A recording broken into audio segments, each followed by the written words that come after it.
Good morning. Put that back down. Good morning, everyone. Oh man, please let me know how the audio is, because I am using, I think right now I'm using the newest webcam's mic, and so we'll be swapping back and forth, and so if there's any issues, I do have my handy dandy monitor that we'll be using when needed. But I want to fix your video. Make it a little brighter.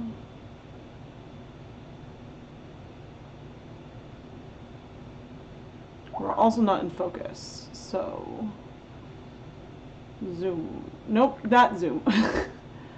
Brightness. Where's the focus? Ah, here we go. Oh, of course I was back in focus then. Okay, there we go. Okay. Audio's a little fuzzy. Yeah, I thought so. Okay, I wasn't sure if it was just on my end. Oh, of course I was back in focus then. Okay, there we go. Okay. Oh, I think I need to be careful to not project with this one, because it's clipping. There is a lot of like the background, some of the background noise is like the fan of my computer, but I'll check that again in a moment. Yes, okay, I'll play with that more in a moment because I do want to start the first step of dyeing. But actually maybe I'll just swap for now to this one, because I think this one is a little bit clearer even though it's further away. But hello everyone, I am Rebecca from ChemKnits, and welcome to the February and March ChemKnits Dye-Along live stream. This is a 2-month inspiration photo because life happens and I wasn't able to get to it sooner. Yes, oh yeah, Beth, the fan is the laptop, because the computer here is like, ooh, I'm working, and then the mic is just up there. Okay, this is better, and then I'll just leave on this one. Yeah, so every month-ish, I pick a new inspiration photo, and then we'll use this photo to dye some yarn. Sometimes it's just the colors that we pull, sometimes a technique, but I was drawn to the speckles on the ball python, right? Yeah, the ball python that we're pet sitting, and so I wanted to dye some yarn by that, but I'll have to take care of the other creature who must be very jealous that I'm not just dyeing white yarn inspired by him. Hey, Indy! All done!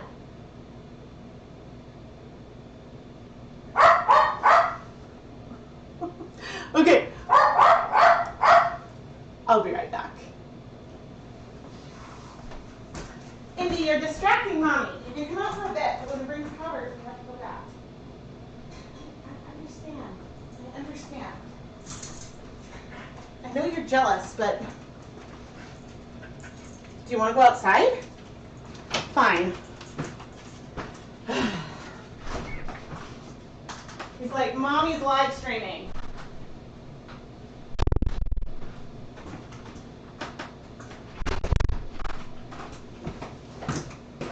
All right, maybe he's still barking, but I don't care. It's quieter, so I can get through my intro. Every month we pick a new-ish, we pick a new inspiration photo and dye some yarn inspired by it. Now this is a dye-along, so I'm inviting all of you to dye yarn inspired by the same photo at home, and then I'll include a bunch of the photos in the recap video that I'll post probably in the middle of March. Usually around the 15th is when I try to finish the recap from the previous month. Although, since this is February and March, maybe you'll have in between until like the first or second week of April, because I guess I'll be posting the recap then to give you guys enough time for submissions. So yeah, I guess I'll post it in April, but maybe I'll do some reels or something in the meantime, so you can get like a little glimpse of my finished yarn. But if you want to submit photos, just share your yarn on Instagram with the hashtag ChemKnitsDialong, or you can find this photo on the public ChemKnits Facebook page. I have a link to that post in the video description. It's also pinned. And so you can reply with a photo comment on the public Facebook page, and then I'll pull a bunch of the photos to include. Yes, he knows I'm streaming. Knows I'm streaming. But we're gonna, well, once I get the dog inside, we're gonna jump in and start the first step for this colorway. I'm planning on layering a bunch of different techniques today, and then we'll probably swatch some of my brown colors on yarn to figure out what I want to use for the speckles, and then eventually I will share some photos of Timmy the snake, who is my house guest for the next few months. I don't think I'm actually going to bring Timmy out and bring him onto stream. I'll be sharing just some still images, no videos. But I'll give, I guess, like a warning before I go ahead and do that, just in case anyone would like to not see snake for a little bit. But yes, so please like the video and subscribe, because sometimes streams are last minute, like today. But let's go to... oh, actually, I'm swapping out the audio.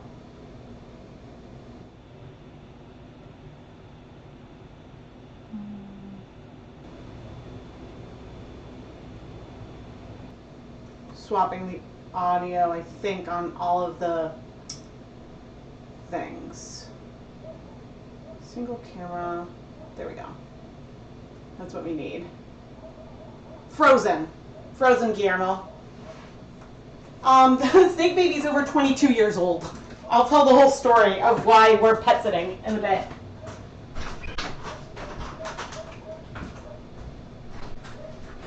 Hey, Indy. Good boy. Hi, yes, you're a good boy. Yes, you are.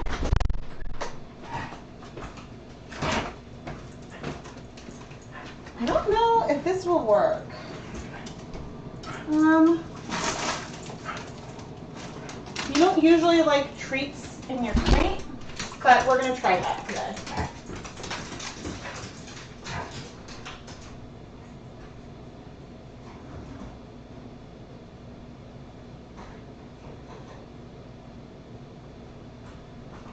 Indy, okay.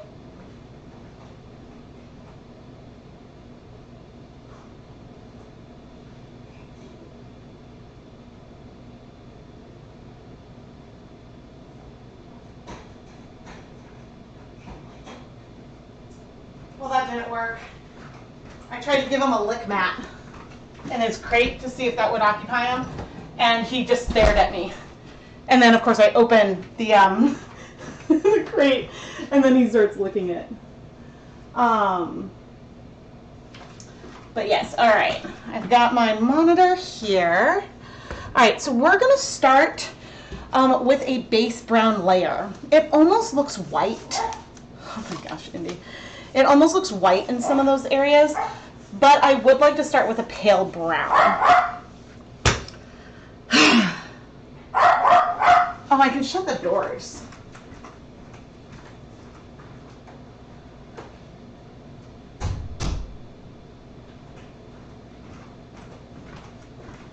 My spoiled baby. He doesn't do this as much when I'm filming regularly. Okay. In this pot, I have 24 cups of water. Making sure, okay, yes. The video feed is working. And I measured out already 0.3 grams of pecan brown acid dye. Now, this might be too much dye. It might be more than we want. I don't think I used pecan brown in my depths of shade video for Dye Pot Weekly 400. But we'll see. And the nice thing is, there's no acid in here yet. There's also no acid in our yarn. So in theory, we don't have to let all of the color bind. But we'll see what we think and then decide if I need to heat it or what. Okay. Oh no. I had to wait until very last minute to do the stream because we've had contractors and plumbers and everyone in and out of the house like almost daily. But then you never know quite when they're going to come, and so then I can't stream, and so that has been interesting. But I'm going to add 300 grams of Knit Pick Stroll fingering weight yarn.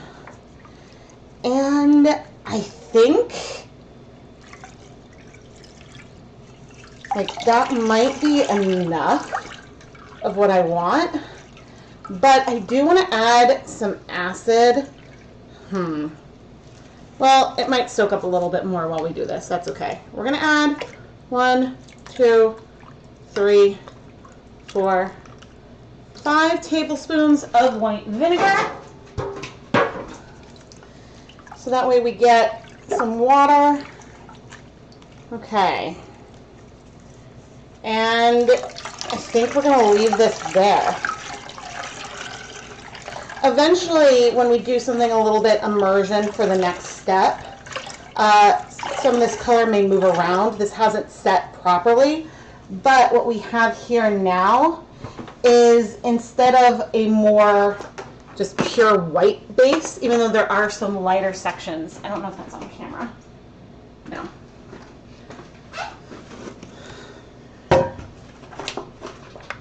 So we do still have some lighter and white sections in here, but we also have some more open sections of color.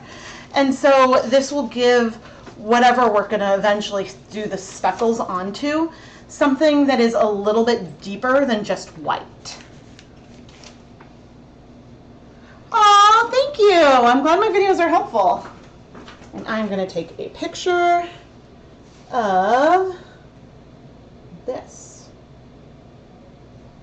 So we'll do something with the rest of this dye in the end, but the nice thing, and this is a little reminder, that when you're dyeing yarn, you don't have to use all the dye you put in the pot. If you get the color you want, remove the yarn. And I know that things are going to be lighter once it dries than it is while it's wet right now. So that's something else to keep in mind. Oh, thank you. Yeah, there was a period where, well, I guess I waited until my youngest was approaching 2 before I started filming more. Okay, I think because this went faster than I thought, I was a little concerned that we were going to need to heat it for a little bit. I wasn't sure how fast the pecan brown would strike. And so, no,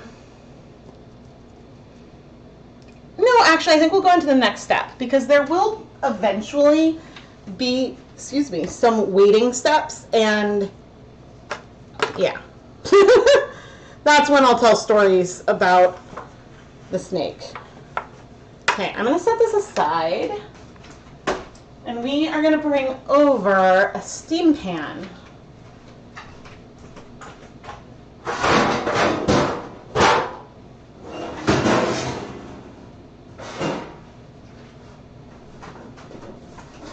Although actually, first, since this has some acid in it, it's not on camera, barely.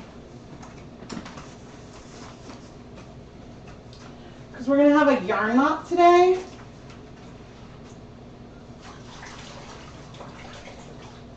And we may as well soak our yarn mop in some water that has some acid in it. And the nice thing is I'm going to just, I'm putting this in our brown dye just really quickly, and I'm going to get a pan for it. I have a feeling that this is where our yarn mop will end up in the end. Whoop.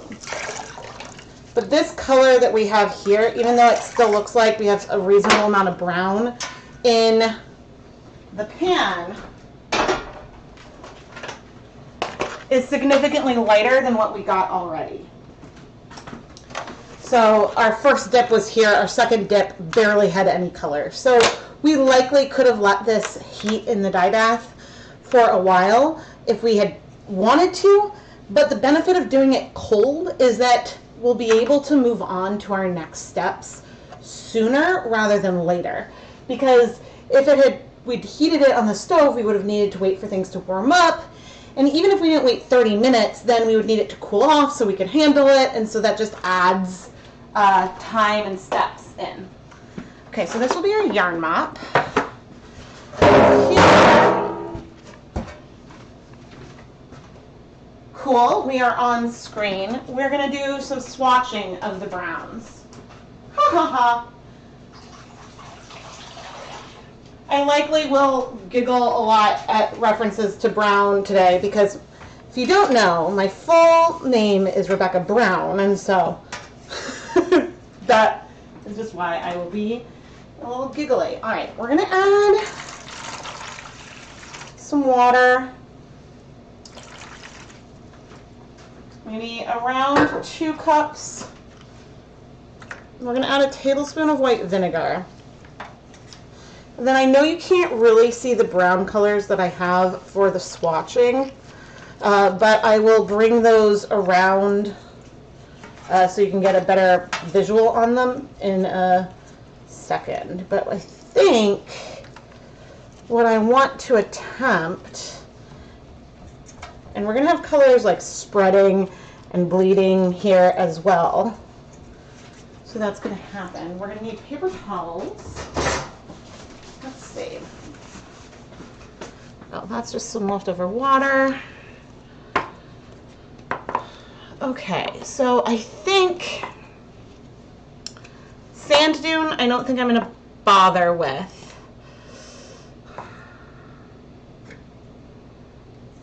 And same with chocolate brown. I have a feeling that pecan brown is one we're going to use more, but some of these others, I want the right yellowish brown. And so right here, the colors I think that we'll be looking at are fawn, golden straw, tobacco leaf, teddy bear brown, pecan brown, and olive brown. And so I know we might not hit Timmy's beautiful speckles exactly, but we might get close-ish.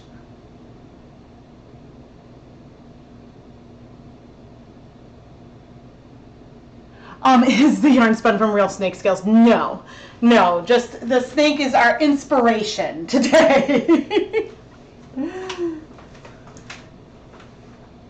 And Timmy got lots of snuggles when I took the photo. Oh, I need my notebook.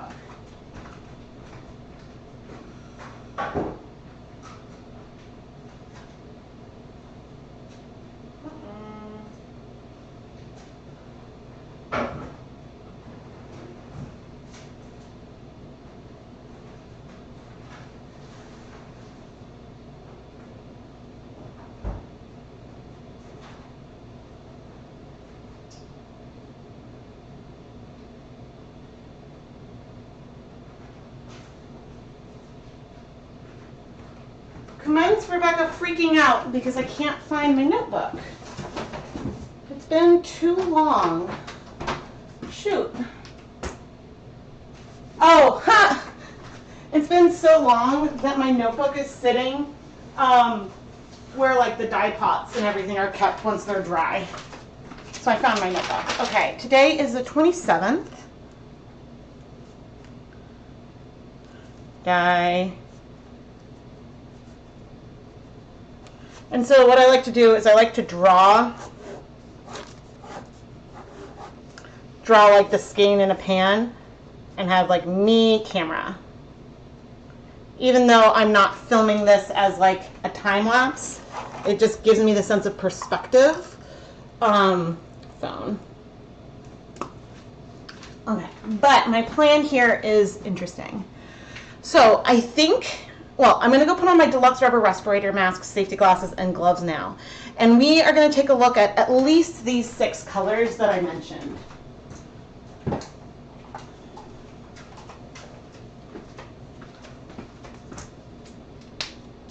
Okay, so my voice is more muffled because I have my respirator mask on. The one I use is a deluxe rubber respirator mask with P100 filters. Okay, and I'm totally starting in the middle because I think that this is a color that is going to work well. but it might be too red. Ooh, it might be, but all right. So I speckled on some fawn. I'm going to put the dyes sort of like in order, and then on part of it,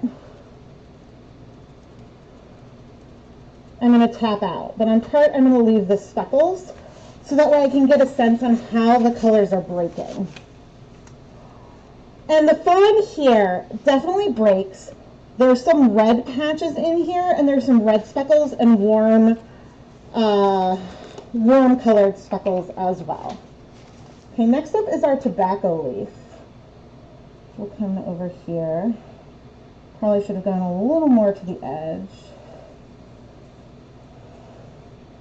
Yeah, so this guy is too yellow. Too yellow and a little bit too green almost as well.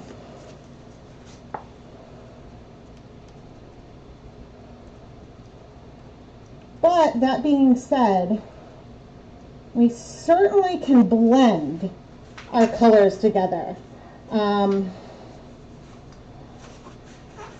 the fawn might be a contender. Let's look at olive brown again. I know it breaks, but when I was getting ready, I couldn't remember exactly how.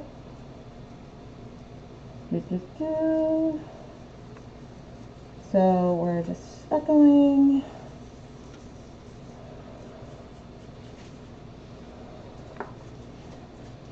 Ooh.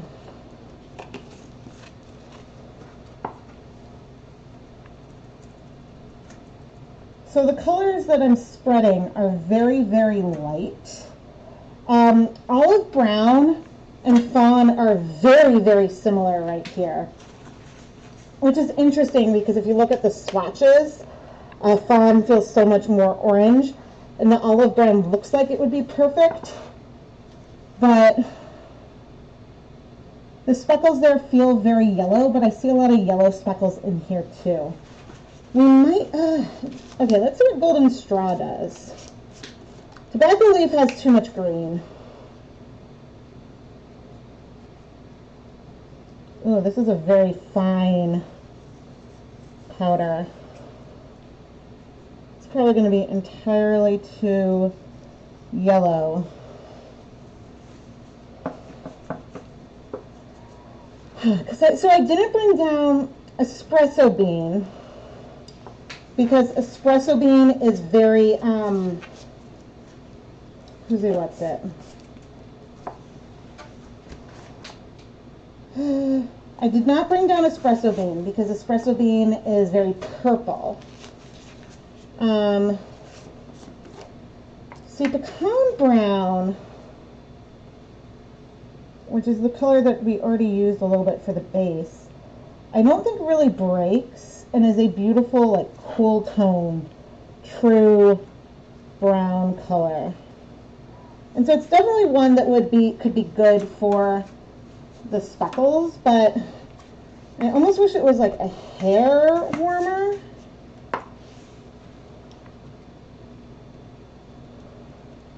But actually, I think that it's probably pretty spot on. It's one of my favorite browns, which is why I was kind of hoping to use one of the others. Okay, we're going to do, so pecan goes there. We're going to do teddy bear brown next. Ooh, there are a few red speckles in golden straw, which is good to know in terms of breaking. Okay, this is teddy bear brown, which is definitely warmer than the pecan. But it's like a redder kind of warmth. Like I'd say pecan brown is grayer. The teddy bear brown is a little bit redder, but I don't have the perfect sort of olivey one.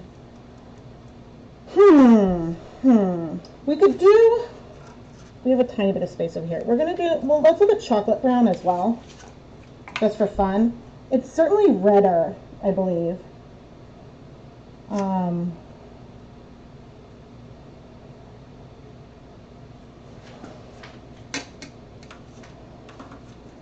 Ooh, swatch with my fingertips, it looks very, very red. Super red. I mean, I don't know how well you can see. I mean, it's in the brown family, but there's no question that it leans red compared to the other colors. We're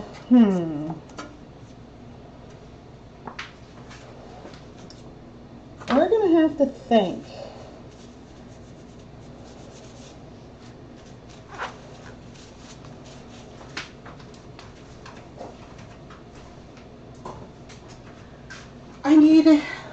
I'm trying to think. Jacquard brown, I think, is a yellower brown, but it's still not quite right. I'm going to read the comments in a moment. I'll come sit down. I wanted to make sure I grabbed a photo of this. Oh, and then I wrote down the order. Oh my gosh. That's important. And oh, you can kind of see the yarn mop.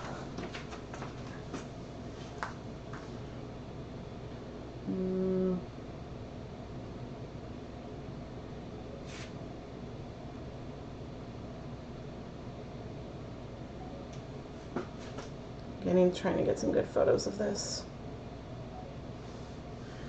But like on the olive brown, we definitely see some blue speckles in here that are showing up towards the end. This is really cool. This is a new way for me to swatch things. Okay, so we've got chocolate, tobacco, olive, brown, fawn, can golden,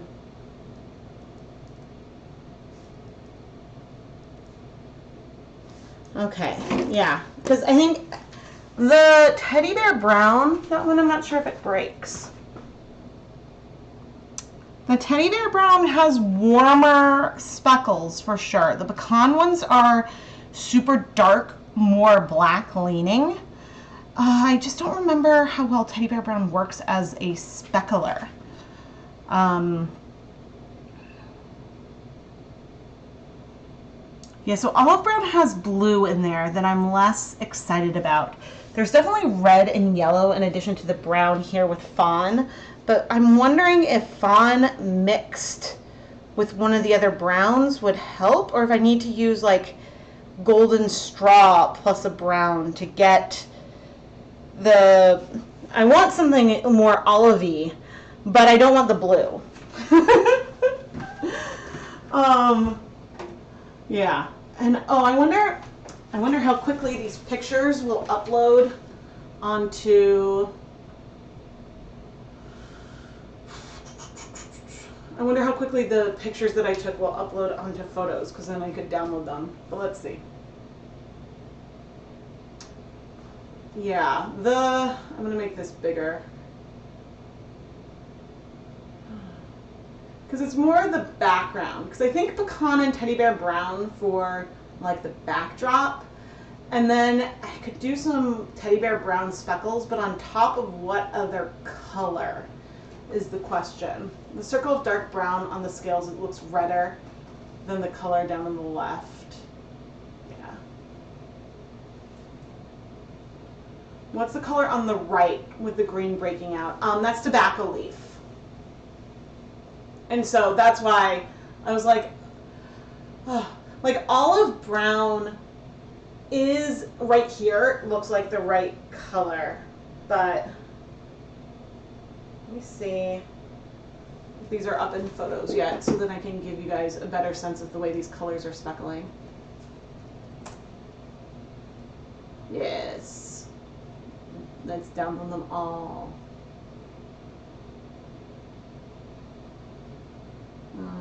Download. Hopefully this doesn't make my computer hate me. Did it do it? Yes, it's doing it. Okay. But yeah, I don't want the blue speckles or the hints of green. I think a little bit of red and things are okay. Okay, downloads. It is still downloading because it's going to take a while. All right. Oh my gosh, I hate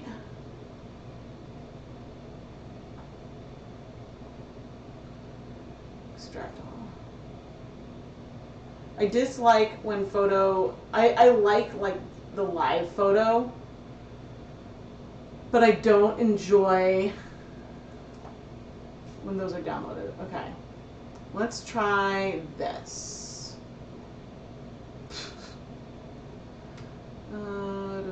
Transform, fit to screen. Well, let me do all of them at once.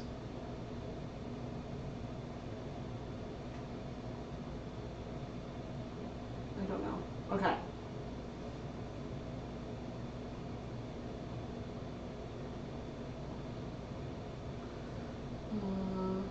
Nope, let's make you bigger. Okay, so here is the pan that I just dyed. So you can't see my cursor, but the color at the very bottom is the chocolate brown.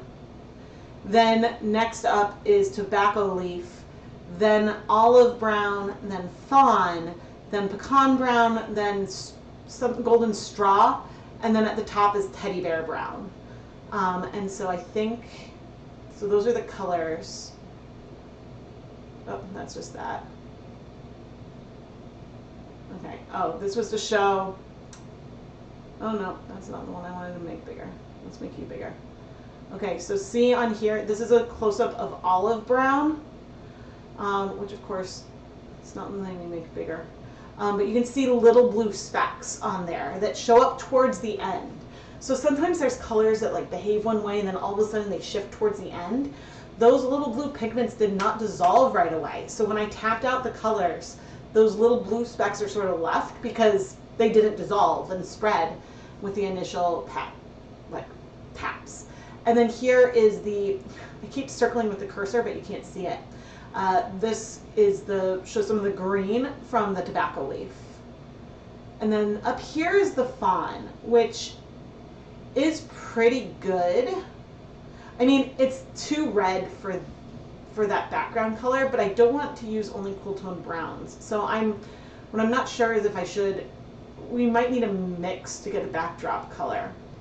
And then, what was this one? Oh, this is going to show us some speckles. Okay, I think that is,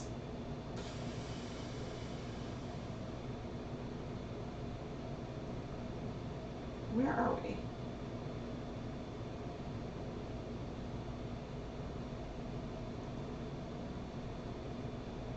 Oh, okay. So this must be, and the blues hadn't shown up. This must be, what was the one? Olive. And then here is fawn. So you can see that there's a little bit of yellow and a little bit of red in there. That's not quite right. So it's not quite the right color for the speckles. I was kind of hoping to get like a softer brown for the speckles, but that would be harder to do. And then this is pecan brown, which is very, very dark. And so, yeah, I need to think about how to mix that color. And maybe the answer is to do some of the golden straw in with one of the other deeper browns, or I'm not sure. Like, I don't know if fawn is just too red, or if I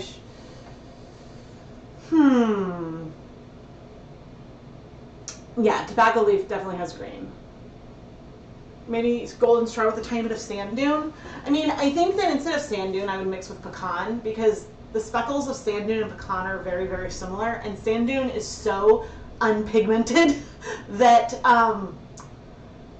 like, yeah, to balance. But yeah, because I think as much as I want to use something different,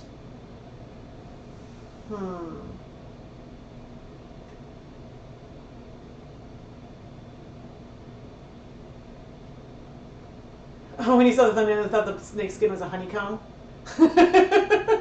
Yeah, yeah. I mean, I know some people have aversions to snakes, and so that's why, like, I didn't want to use the actual snake in the picture, but also it was his scales that inspired me, so. All right, nope. No, no. There we go. I've renamed a bunch of things. Okay, so we can play around with mixing and layering some of the colors, but yes, and I can't decide what I want to do with this for now. So I'm going to set it aside and we might revisit it later on. I definitely think we have something really pretty going on here, but we don't have things that go all the way to the other side yet, so I don't know what this will become. But certainly the golden straw, oh man, sorry Olive, I really wanted to use you. Like this is the kind of like the color that I wanted, but a little more yellow. But I just don't want to end up with blue speckles. I mean, if we end up with rogue blue speckles, it'll be okay. But sometimes, and this is why I did these swatches, even though like I have some information about all these colors, I just wanted to make sure I knew a little bit about what I was getting into. Okay, so you are going to move over there.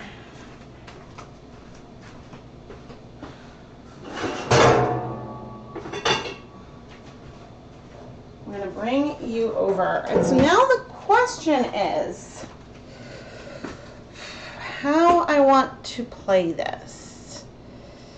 Because I want to do resist. But the question is if I want to do some of these more yellow-brown sections and then put the zip ties around it without heat setting it first. Because there's an order of operations problem here.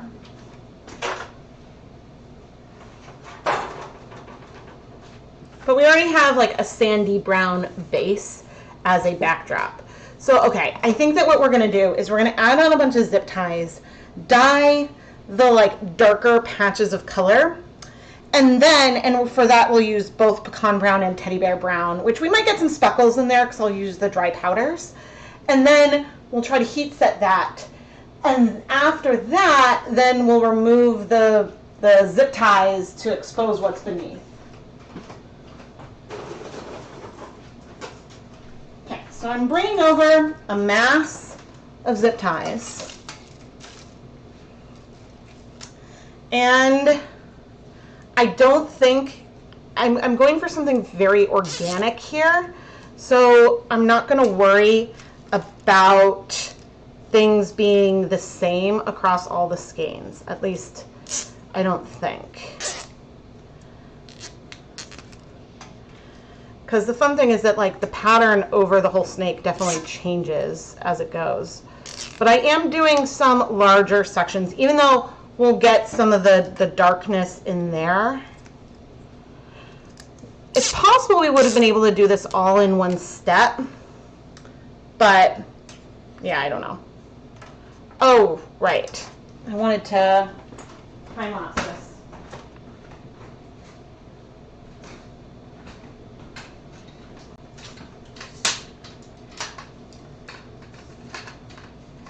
Because I enjoy being able to post some of these, even if things aren't entirely reproducible. Okay.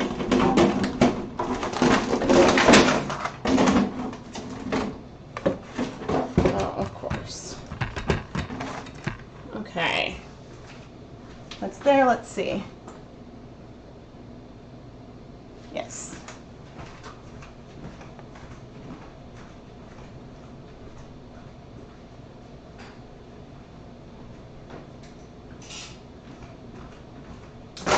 So I was thinking, okay, we definitely have some acid in here already, which is good.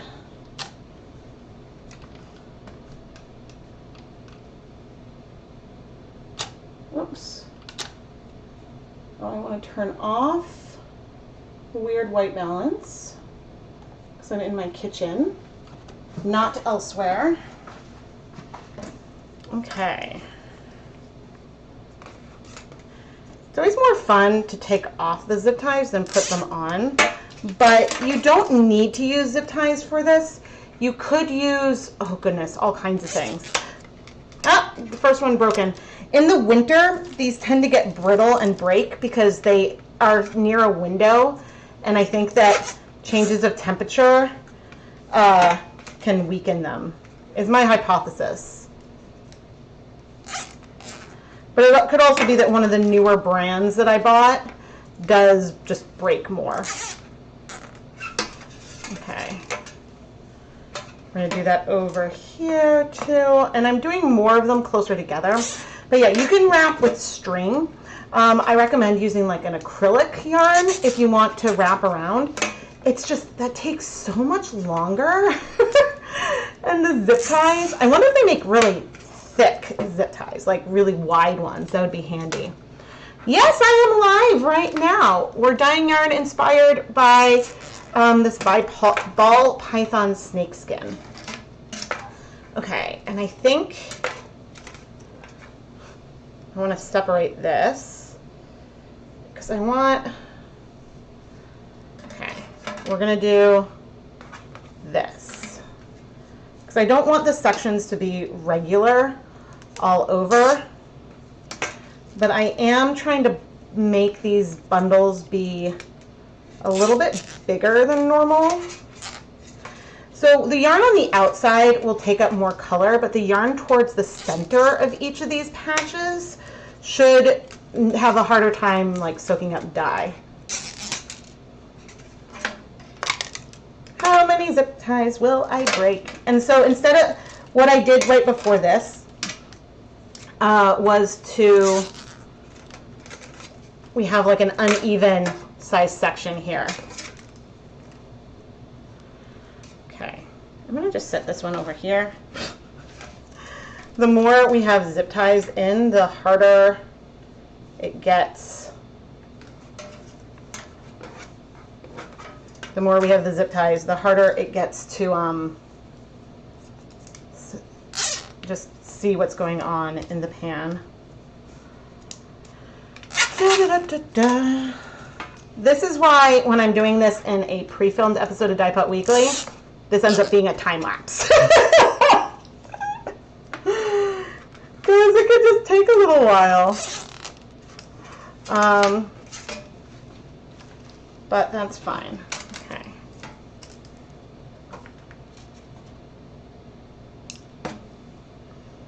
And if you're just joining in, we used less than a 0.1% stock solution of pecan brown for the base color. And even though I said I wasn't going to treat these all the same, I'm kind of treating them the same, but that's okay.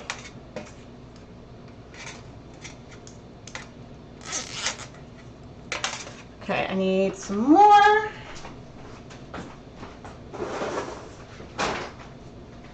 I try to reuse these zip ties as long as I can. Now, there is a chance that there could be some color transfer, and for that, it is what it is. Okay. Now we're going to add some close to just the end and then call it a day. And so this will give, I mean, the fun thing about this is that the size of the resists kind of like varies and shifts. Like sometimes it's more narrow, sometimes it's wider. And that's going to be really, really fun because that is like the repeating sections of these colors on the snake. That you'll see once I show the photos of him. I think once we go and start heating this, that's when I'll do a little bit of a story time, which isn't really that long of a story, but I'll do, you know, why we now have a snake, but it's not our snake.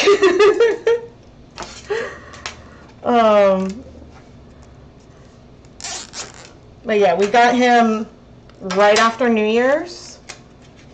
And I hadn't seen this snake in well over a decade.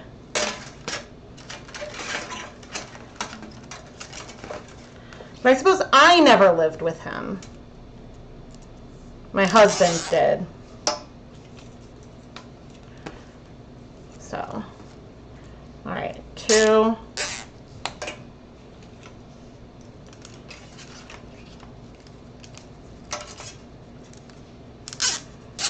3. This one feels like it might snap. I have started washing my zip ties more, which maybe helps with some of the color transfer issues, but also maybe not. Okay.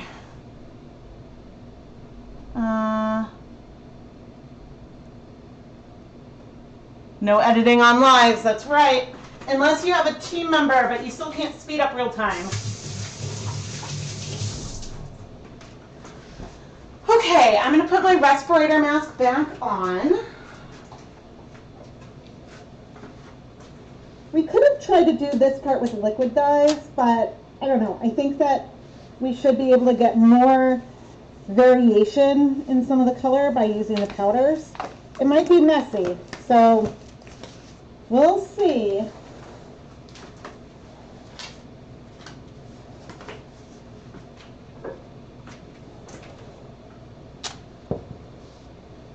Okay.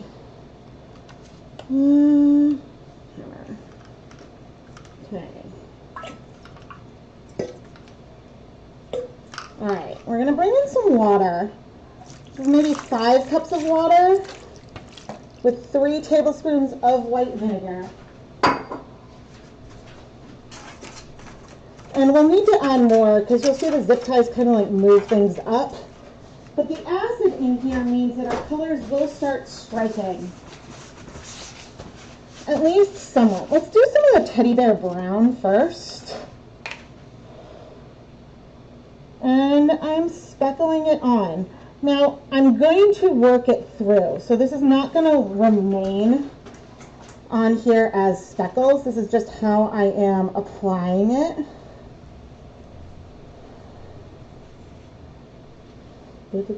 But we might be using this color for our speckles later on. But I don't know if we'll do citric acid speckles. We might.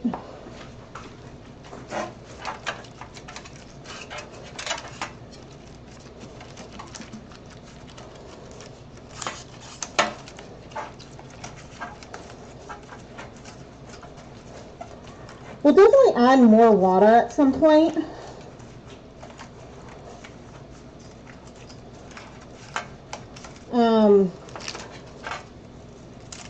But for now, and I know I'm flipping it before even adding the next brown, but I'm sort of just going by feel. I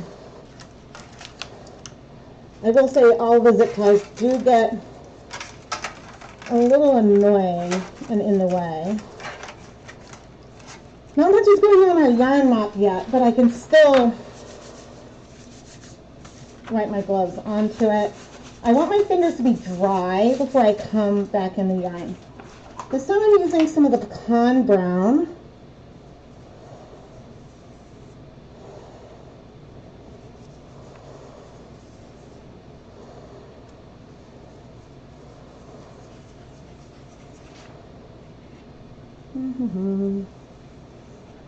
Because it's okay if we end up with speckles in some of these areas as well.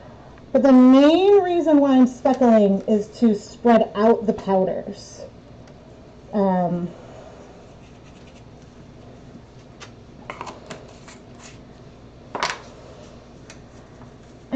I'm tempted, because I want to, we're going to bring in a little bit of fawn, just like a little bit.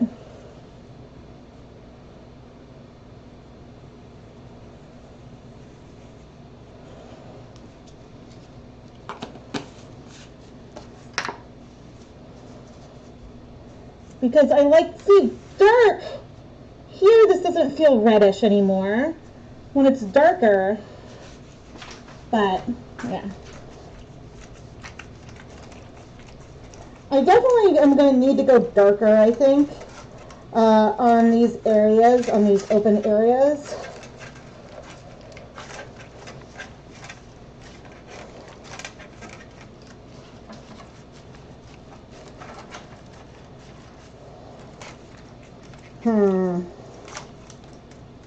Yeah, we're going to need to go darker.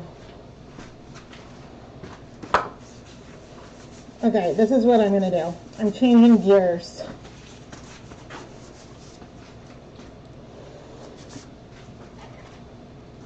Because because I'm going to move this for a little bit.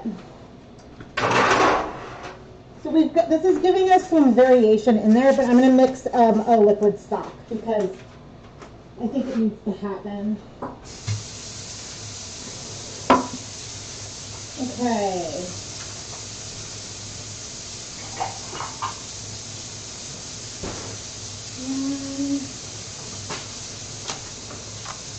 How much dye do I want?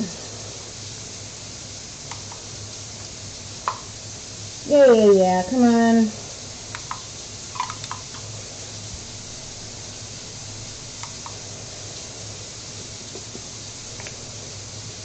I'm gonna do, I love that I'm not even using a spoon. Okay, 0.8 grams of the teddy bear brown.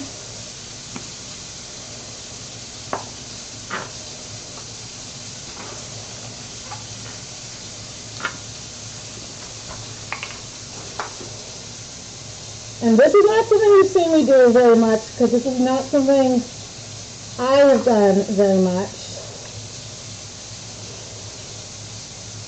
Okay, and about 0.7 grams, maybe a little over, of the pecan brown. So it's almost a 1-to-1 mixture. Okay. And I can use this spoon from before.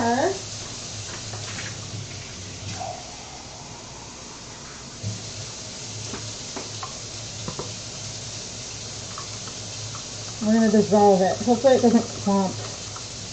Great.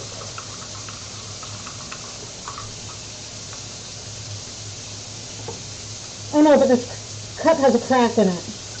Oh dear. Not good. Not good.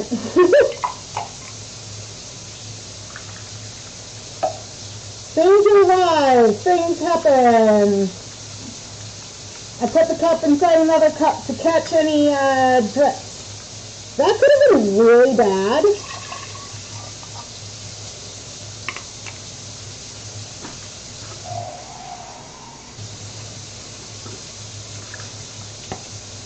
That could have been really, really bad. Oh, and now it's just messy. Okay, you can go in the yarn mat.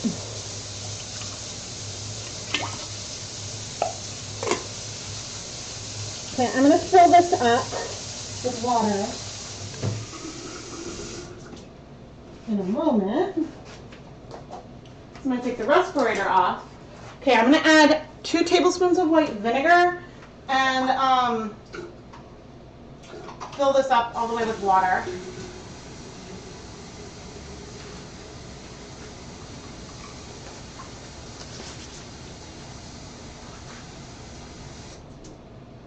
Of course it's foaming.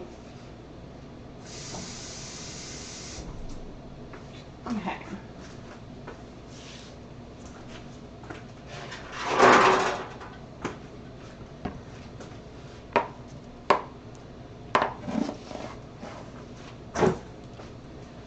So I'm going to try to remember and write this down in a moment. Okay. It's not quite 8 cups of water. We do have 2 tablespoons of white vinegar. Oh no.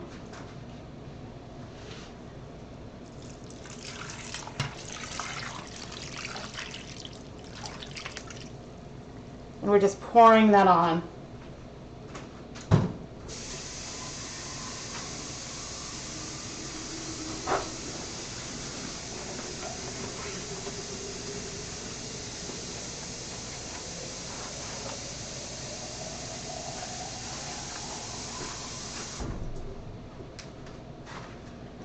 We're going to add another approximately 8 cups of water.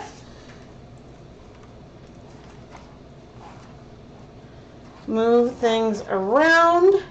And the nice thing is that if we end up wishing that some of this dark color is darker, we will be able to speckle on top of that as well. So we're going to have, we added some powder and then we added enough more to give us an approximate 0.5% depth of shade. on this, but now I'm going to take it to the stove and we're going to heat set it. Hopefully it won't take that long.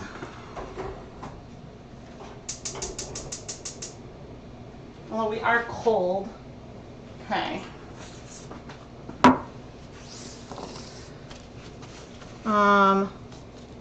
Okay, and it looks like we've got some good questions. Please leave more questions in the chat. And when I sit down, if I haven't answered them yet, feel free to re-ask. I'm happy to answer. I just want to write down, okay, resist yarn on yarn, dry,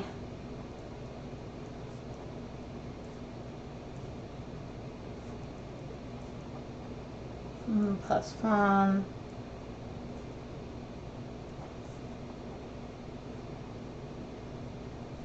and in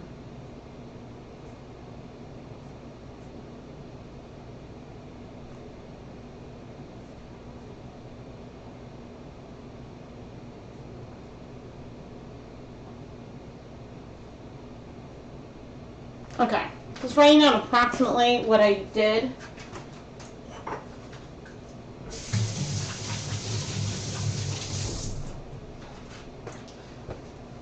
And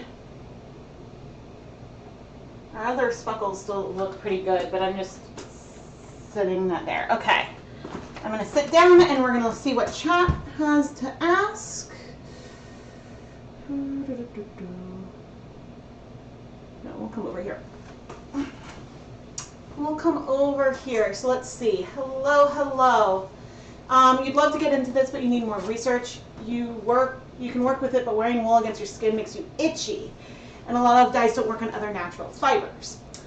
So is it just wool or is it all animal fibers? Because some people who are sensitive to wool have fine success with, say, alpaca or other natural fibers, natural animal fibers like that. And you can use acid dyes on alpaca and things like that.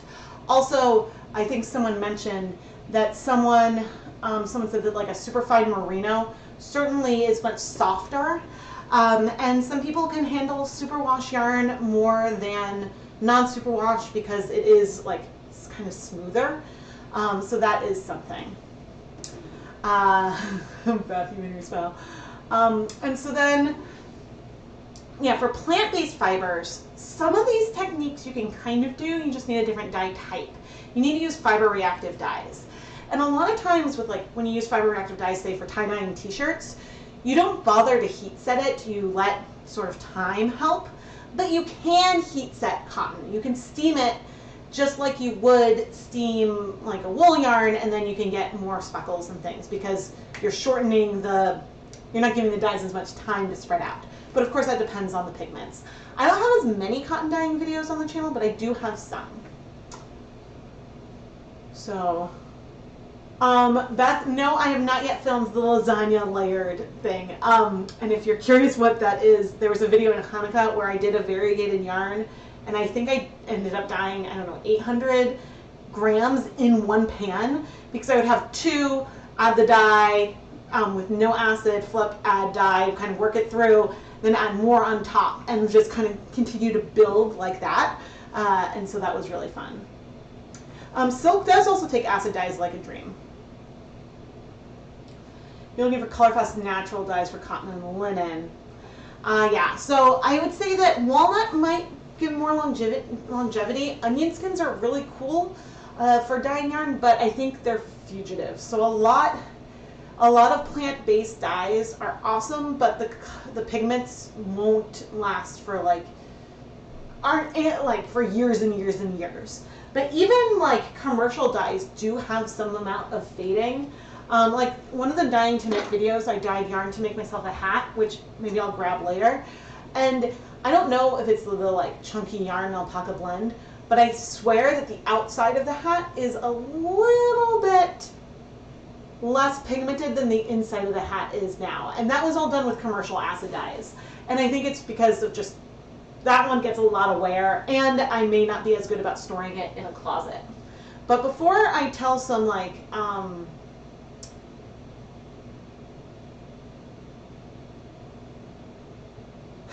Oh, yeah, that's no worries. I definitely want, lasagna is on the list. I just haven't been able to film a lot lately. But I do want to give like a little sneak peek. I still need to block this hat.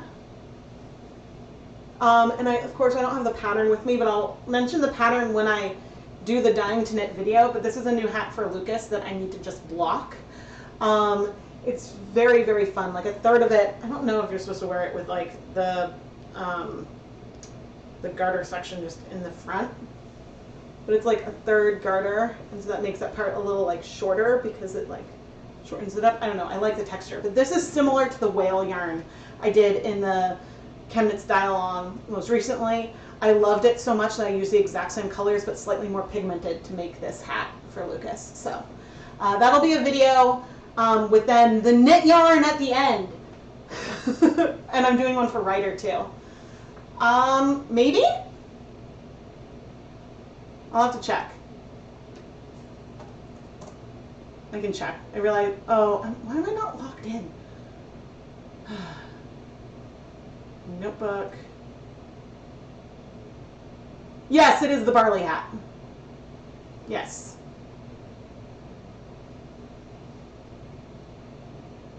Yes, it's a barley hat.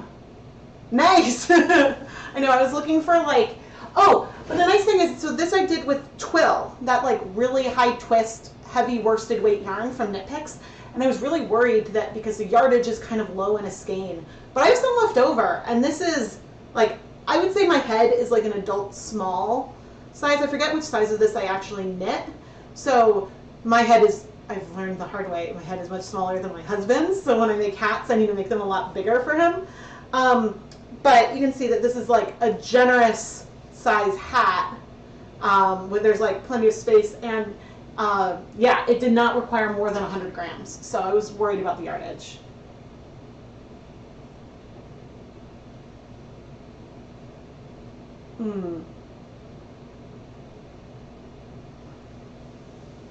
I'm sure that there might be a way to get onion skins on cotton. I don't know. I just, like, sometimes it might require some kind of mordant or a different kind of pH and stuff. But while we're waiting, actually, I'm going to go check on the stove before I sit down. I mean, I was already sitting down. Oh, fun. Like, I definitely see variation. Where? Oh, my tongs. I haven't been setting up webcams on the stove lately because that just requires me to, I feel like we'd be able to still go even darker with the brown, but we can do that on the counter. We can do that with our hands. What was I saying? No. Oh, because in order to have a webcam at the stove, then I have to have a cord across the floor, and I trip. And so I trip on it, and that's not fun. And so it's easier. And then also I need to use like, then I don't have enough USB ports for everything, because then I would do 3 cameras, and so. Oh, sorry, Leia. Yeah, I guess, oh, it depends on time zone. Because I don't know if it's, I started saying Eastern time for all of the stuff instead of EST or EDT because I never remember which one we're on. Oh, funny, I had like a little braid. Have I ever used indigo to dye? Yes. And I would say that the project had some success and some failure as well. So my first attempt to set up an indigo vat did not work. The protocol that I followed just didn't work with the, I don't know, type of indigo I had. And so then the farm that sent me the indigo, they actually helped me try to convert and like fix the vat. And so I ended up with an imperfect vat, but it still worked to dye the yarn. So we got something that worked in the end. It just wasn't as smooth because I think the attempt to do an iron vat didn't work.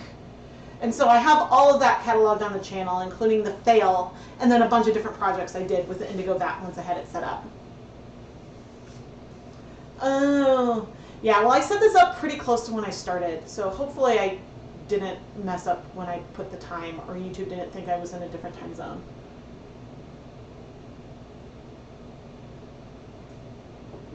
All right. But yeah, let's talk more about our inspiration photo. So we're gonna go. Where am I? Aha! I set up a whole thing for Timmy. Okay. Oh no. Okay, so that's our dialogue photo. I guess what's gonna come now? There will be some pictures of snakes. No videos, just pictures. And pictures of me like holding a snake and snuggling a snake and things like that. So if like you don't want to see it, then I would just like downsize the video or something for a bit. But yes, okay.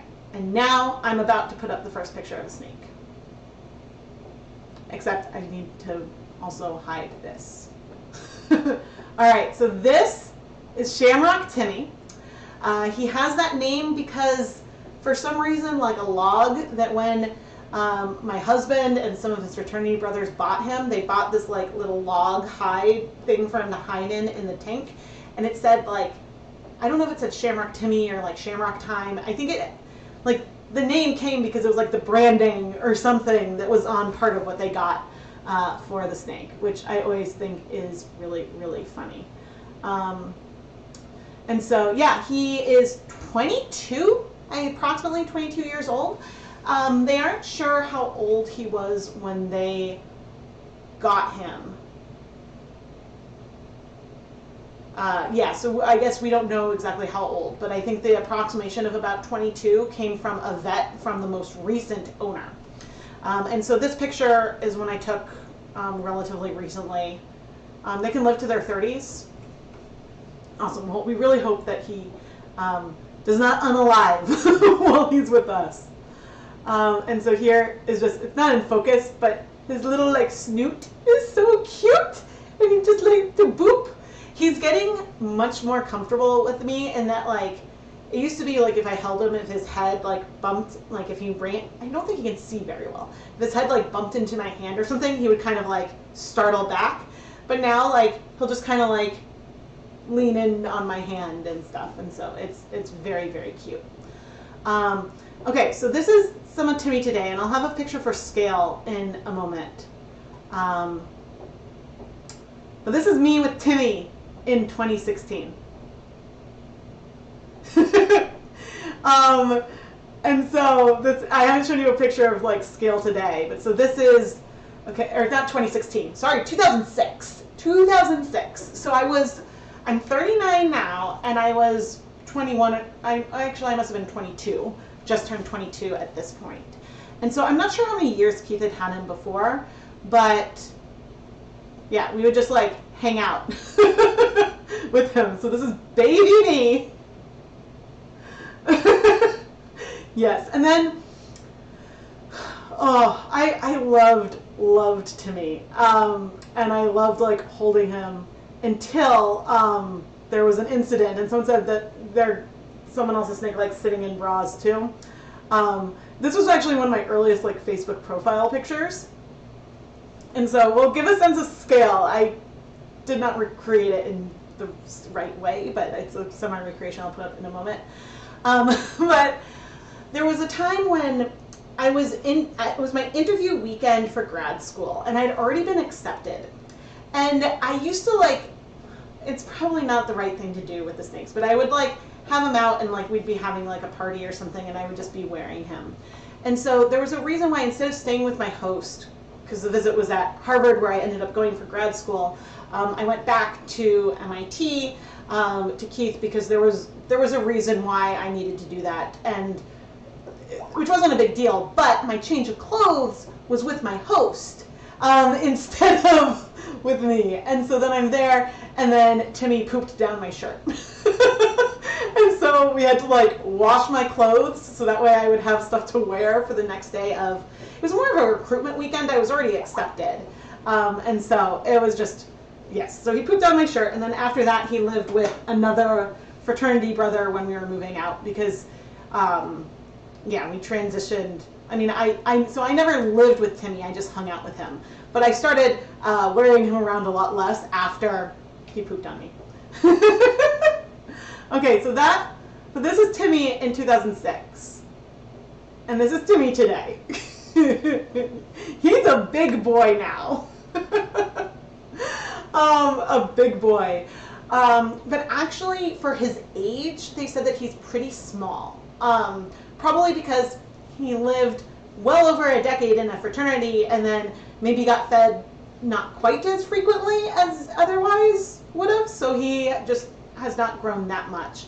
I will share a picture of him for scale, but yeah, let's see. But yeah, I just think that that's funny. So this is him today. He's like not quite as tall as me, but he's definitely, I would say, over 4 feet long. You know, I can like still be holding him and he'll go like all like down my legs, but he's not taller than me. Oh, males are smaller. How long? I would say maybe 4.5 feet. I don't know. I didn't measure the width of the stairs, but that was one of the best things I had for comparison. But like Keith and I can now like, he can be over both of our shoulders, and then he always likes the phone. So trying to get a picture of us with him is like really challenging. The boys aren't as thrilled. Like they're interested in him and they're interested in watching him like eat and stuff, but they're more hesitant for touching him. And see, I'm like, hey guys, we had a reptile and it's a 4-month period and then we're done. But actually I'll go back to, there we go, because I think that one's funny. But yeah, so basically the current owner is doing a like short-term but like multi-month like focus thing in California, and so then was emailing alumni from the fraternity to see if there was someone who could take Timmy for a while, and everybody kept emailing Keith, and he came and asked me, I think expecting me to say no, and my first question was like, well, how big is this tank? And I think that like, I don't know, I was just glad to see that he's healthy, and it was fun to like see him again, and yeah, it was really, really exciting. And so we have them probably through April maybe, but I don't know what the end date is, and that makes me like a little bit sad because like, I don't know, but his tank was too big. Well, it was too heavy for us to get upstairs because we thought he would go on a dresser, but instead he's in the living room on like a folding table because that's like where he could fit, which it's nice having him down here because I see him a lot more. But yeah, that's Tim. Okay, and if you are listening, the full body snake photos are done for now. But yeah. Oh, so females are power breeded so they can gain weight faster. Oh, for scale, yeah. Yeah, I mean, I think I get very stressed with animals, especially when it's hard they can't communicate easily how they're doing. Like a dog, if a dog's not feeling well, they make that really well known. And so like, I don't know, like when we had a fish, which I would love to have an aquarium again, but when we had a fish, like I stressed out about, is the fish like stressed? Is he healthy? Are we taking okay care of him? Like I worry. I want to take good care of my animals and stuff. And so we're doing the best that we can. And Keith's like, I mean, I've been like Googling lots of stuff about the care because I'm like, oh, like what's normal and like what's not normal. And so yeah, it's been very, very fun. But I'm going to go check on the yarn, which you can't see because I don't have a camera on the stove. Because we don't need it. I didn't set a timer. We don't need things to set completely.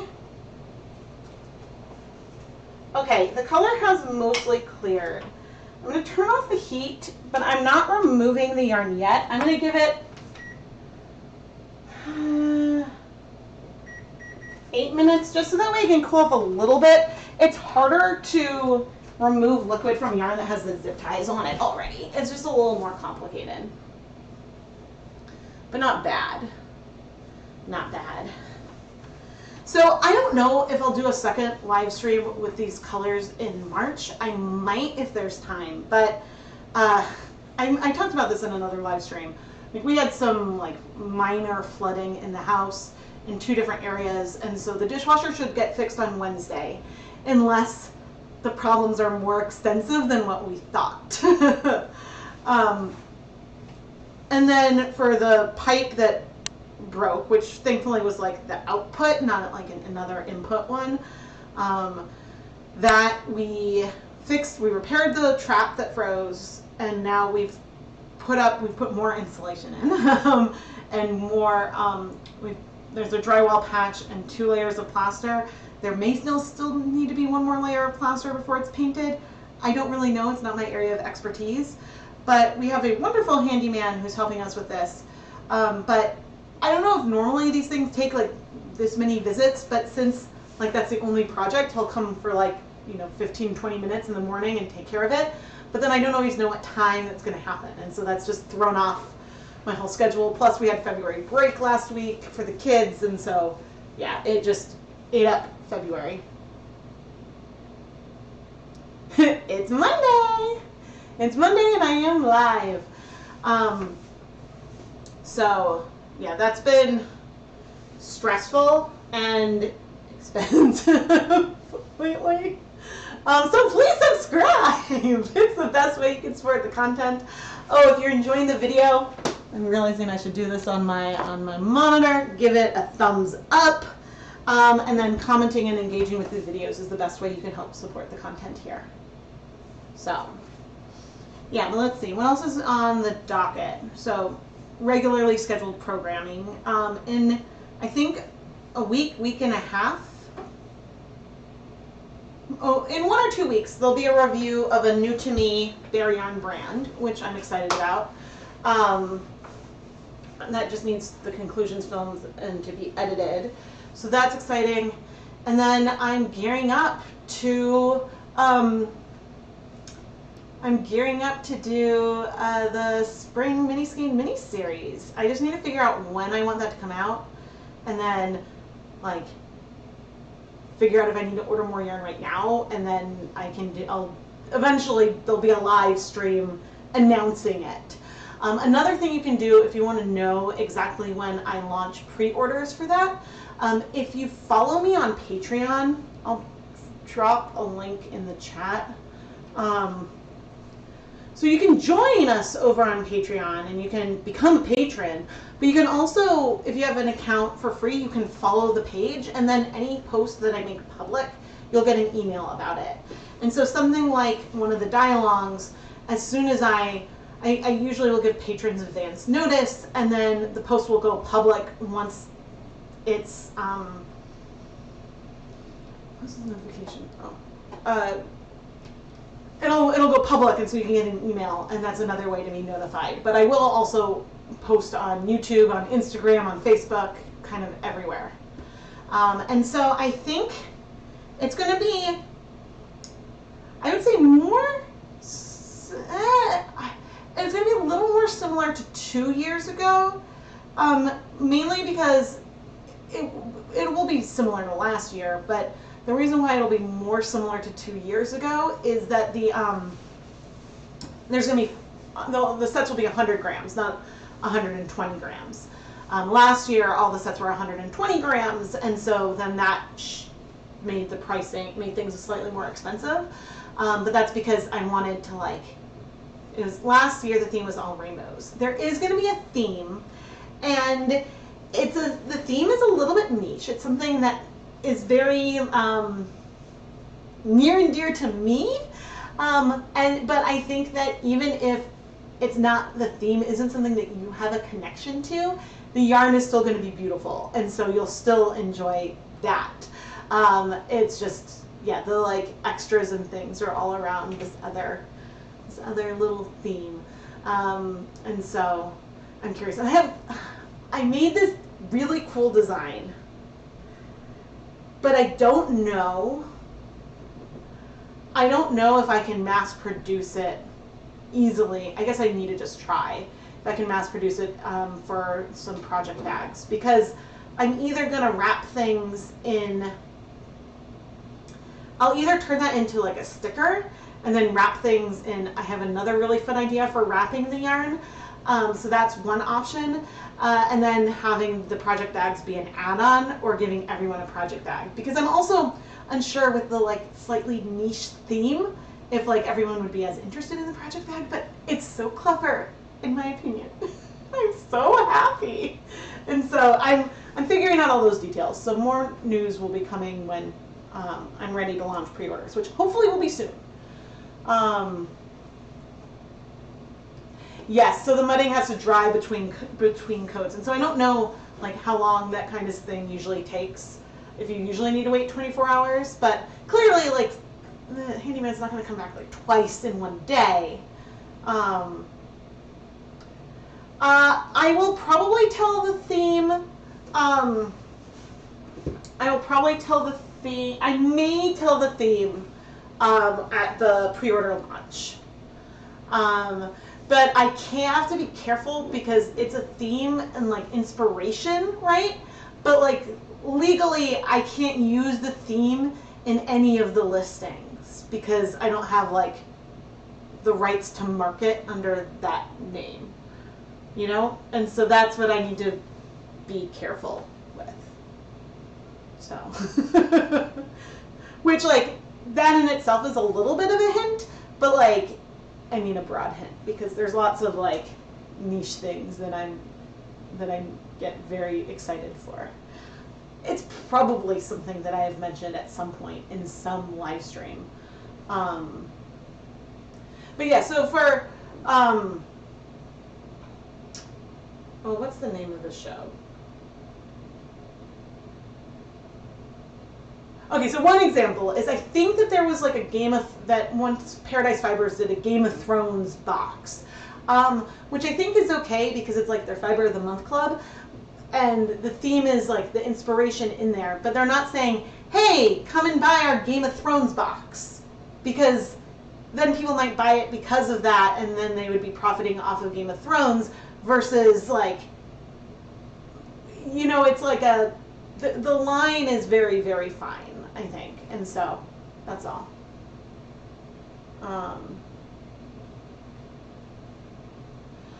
I mean, you don't mess with the mouse. You do not mess. It's not the mouse.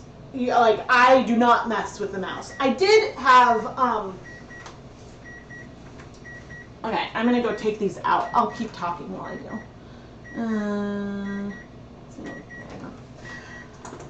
No, you don't want to mess with the mouse. The mouse is very litigious. But what was I saying? But I did say include Olaf Progress Keepers once for like one of the bonus things, and so like, which like I felt like it was okay to do because I wasn't saying, hey, this has a like Disney Frozen themed treat in it, you know. Although it's funny also that I'm so careful and cautious about this when clearly like the people who made the charms that I'm buying like are like probably trademark violation themselves, so I don't know. Okay, here's one of our skeins. I'm gonna set it aside so it can cool for a bit, so I'm gonna have to do it in stages. So I'm removing as much of the water as I can right now. Uh-oh.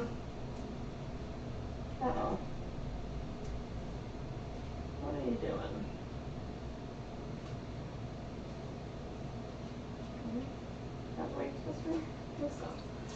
I'm removing as much of the water as I can right now, but there's some areas that it's harder to like wrap around my tongs because it's still so hot. Like as I remove it from the dye bath, I don't know if I'm on camera, but like I wrap it around the tongs like that. And so I'll be able to squeeze out more liquid by hand once it cools a little bit more.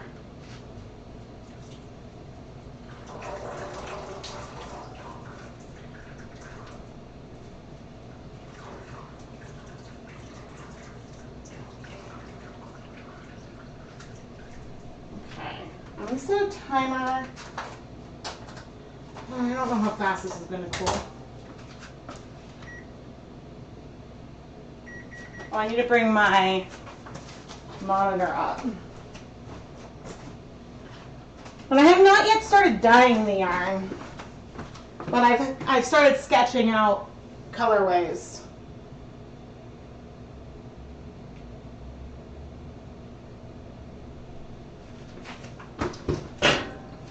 Right, so the theme, like, I think there's ways for me to, there's a way for me to give a theme in a non-trademark way. And then I can separately talk about, like, something else, so then 2 and 2 can be put together. But I don't want to, I want to be very careful about not marketing it in a way that would cause any problems to come my way. Oh, I know what I wanted to do.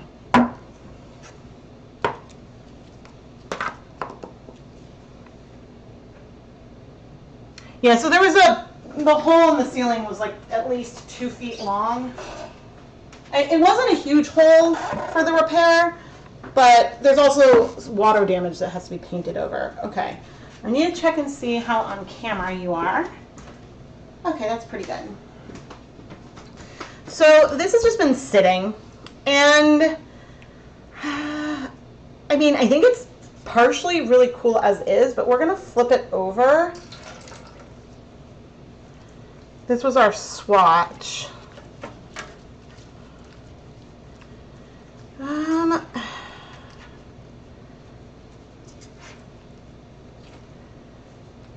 I mean, we might lose some of the funness. I'm gonna put my respirator back on, and we're just gonna have a little bit of fun with it, and maybe we'll be able to keep somewhat of the same pattern going. Oh, what did I do with my, here they are, my safety goggles. Okay. I know that our tobacco leaf is right here.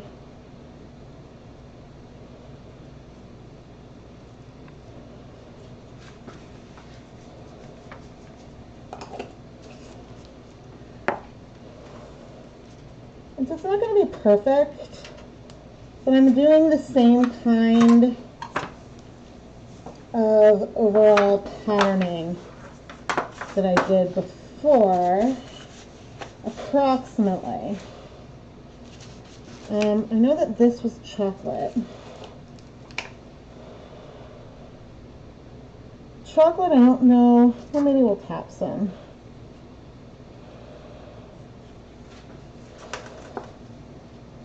The chocolate is so red compared to the other colors.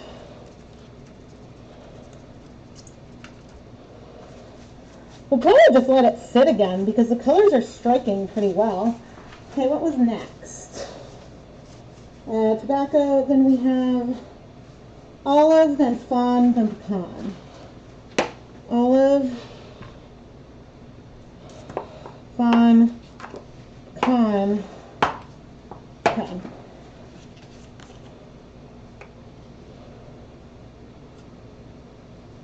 And I'm not planning on doing a third flip of this. Like, there's going to be some unevenness and asymmetry to this.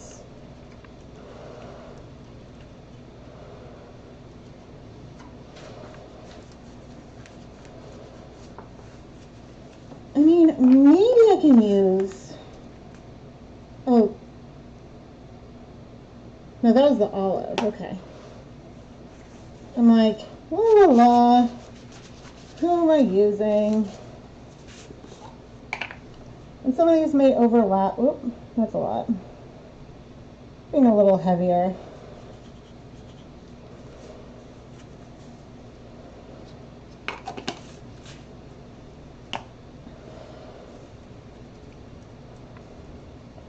Yeah, I guess these are too orange, too rust. Oh, man. The olive would work mixed with other brown, except that it has that bit of blue in it, and that's what I didn't want.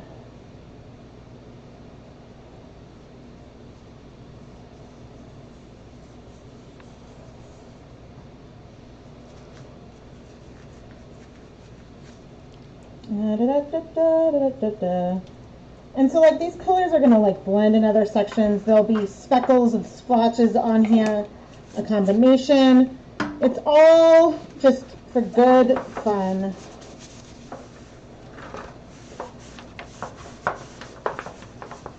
Okay. Dry hands. The golden straw. Thinking restraint to do something so similar. And not just, okay, I'm going to keep the color on my finger and just kind of go for it. I'm curious to see what this will look like in the end.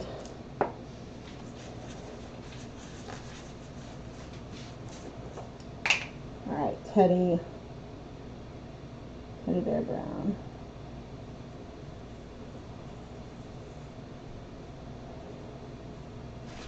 So the way I have the teddy bear brown, I think I'm going to need to mix it with citric acid powder to do the speckles, because I think on its own the dye like clumps to itself in a really beautiful way, but that also means that it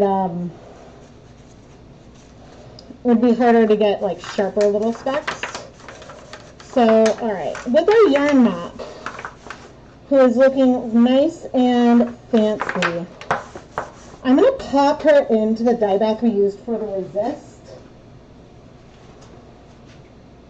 just briefly.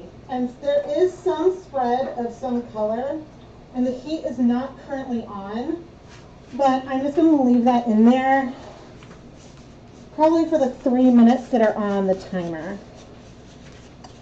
And then this, I'll leave here on the counter, but I'm going to let it sit for a bit.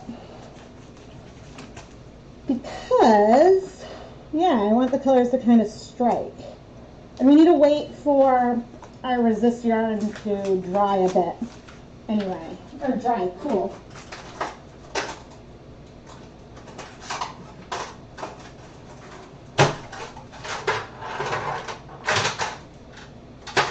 Yeah, I can't quite squeeze it out yet.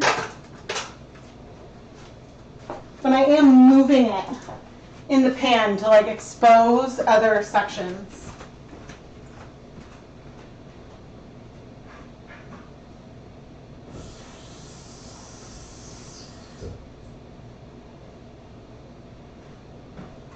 I really like the way that this swatch colorway is coming together.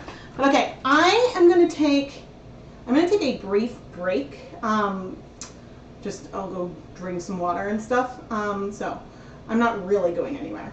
But if anyone's like, why isn't she really talking? That's where I am.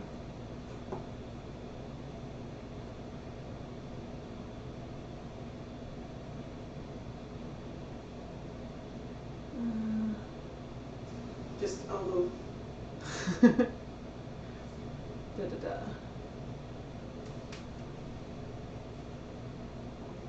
Cool. And I inserted an ad, which you may or may not see. Okay. Cup.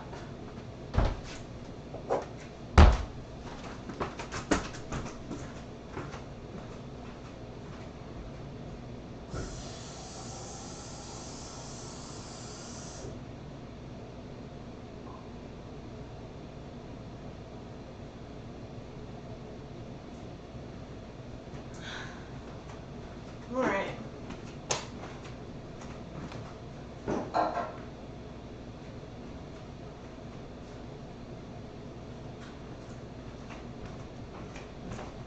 Luckily, the water damage, like the ceiling is now fully repaired. It's mostly on like the wall, and it's on the corner of a wall that usually is behind like a door that we have open to the playroom, and so it's not a wall that's very noticeable. But it just needs to be done. So, all right. I need to think.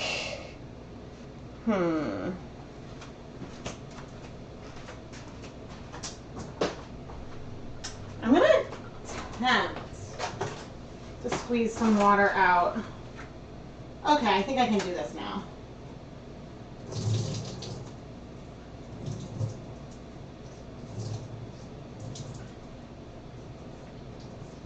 removing water is a great way.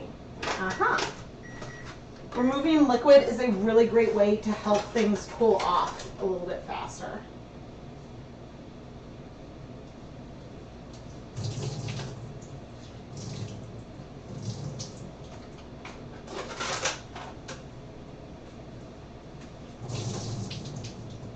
Okay, this one was hotter.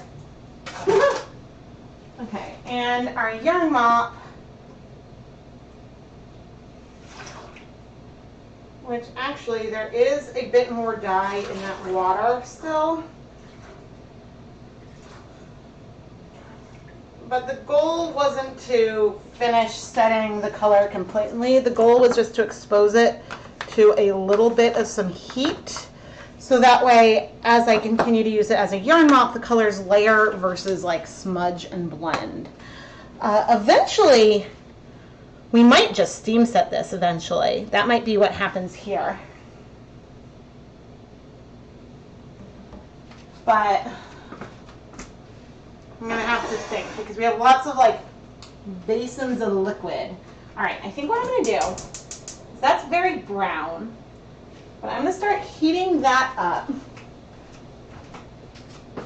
Okay, if I were the lid, you can tell, like ways to tell that Rebecca hasn't filmed in a while because I have not had control over my own home. Okay, I'm using a steamer basket. So that's happening. That is good. See, in my mind, like looking here, I still want to take Fawn and some of the teddy bear brown. But I know, but then looking at it, I'm like, that's not the right color. That's not the right color at all. But the question is, and I'll bring up, I think I've got the swatches somewhere. Let's see which one.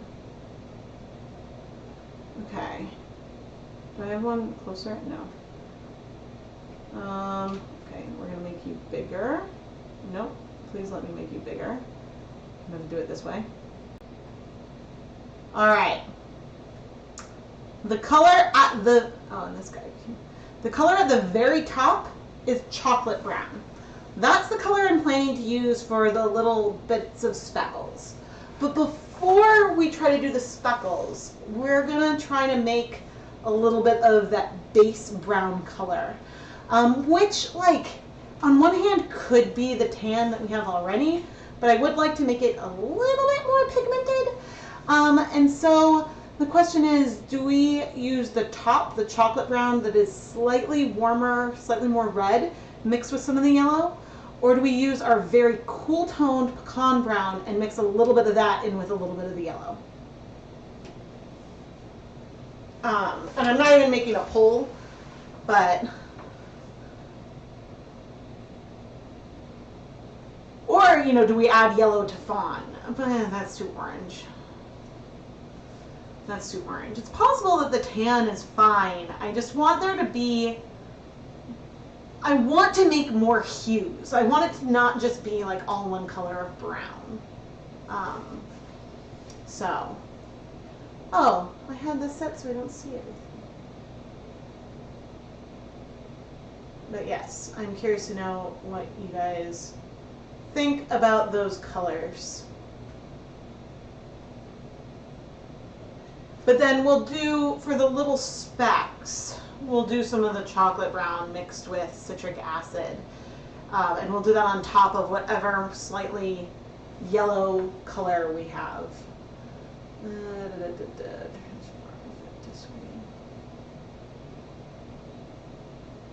here.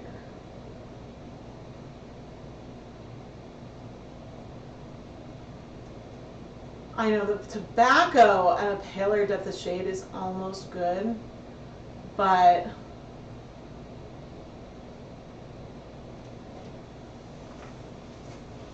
it's still like a little too orange, and also then that has the green in it. So, yep. What was the color question? Ah, okay. The color question is, should we use, I guess, the chocolate brown, which is a little bit more red mixed with the yellow, or should we use the pecan brown that is a little bit more, it's very cool toned, mixed with a little bit of that yellow, to try to get the color, the like tan color that's beneath the speckles.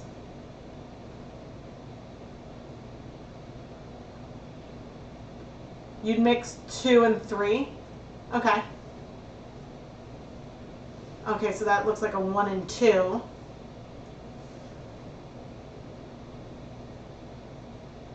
Leia's comment is good. To get a more neutral yellow color, like sort of taupe, the warmer brown could start to lean to orange because it has a little bit more red. Pecan? Okay, I hear what you are all saying. And this, no, this is the screening one. Okay. This is why the lids are always on. And we might use some, we might mix them as like a liquid. I don't know. So the golden straw does have a hint of green, but we're gonna just have to be okay with that. Oh, but whatever that guy is so pretty. It's just the blue is not quite right, but it also gives speckles that are so subtle. Oh man, I think that, yeah, like it's hard when sometimes you're like, ooh, I want to use color X, but that isn't quite right for the inspiration. And so this is where I'm going to say that the artistic things come into play. You do not, for the dye-alongs, have to have to match colors perfectly. That is not a requirement. Okay, that is not dye. That was just a thing. You can play with these warmer browns, more reddish browns, and that is totally fine. I think today for me, I'm trying to match Timmy. I just don't know if I'll be able to take a picture of Timmy with the yarn. That might be out of my job description. Not out of my job description. It's out of my control.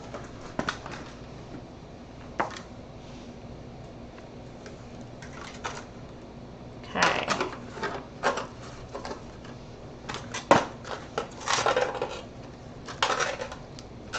But yeah, I'm not sure if we're going to layer on like a liquid color or what. I think it depends on how big some of the light patches are. But you can see like some of the resist in here. I'll put my gloves back on.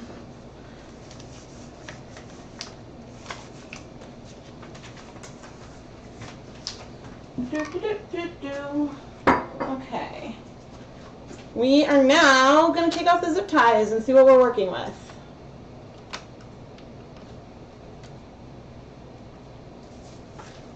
Except leaving on the one.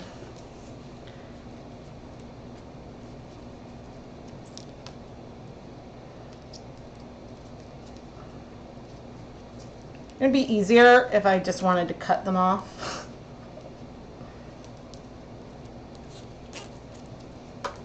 But I do like not generating more trash.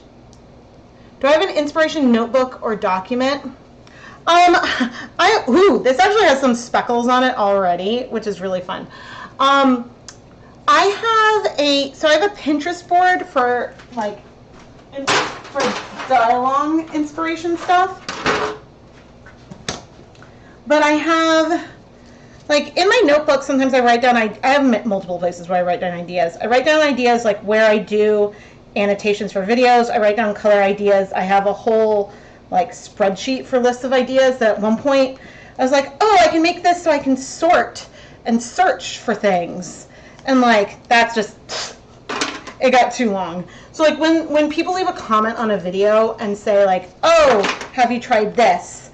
I save all that and then we'll go through it. And sometimes also with color combinations, I do that as well.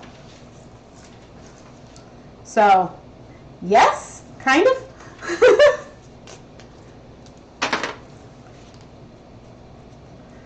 But yeah, the problem is that like I definitely get in like color moods and then use the same colors like over and over again.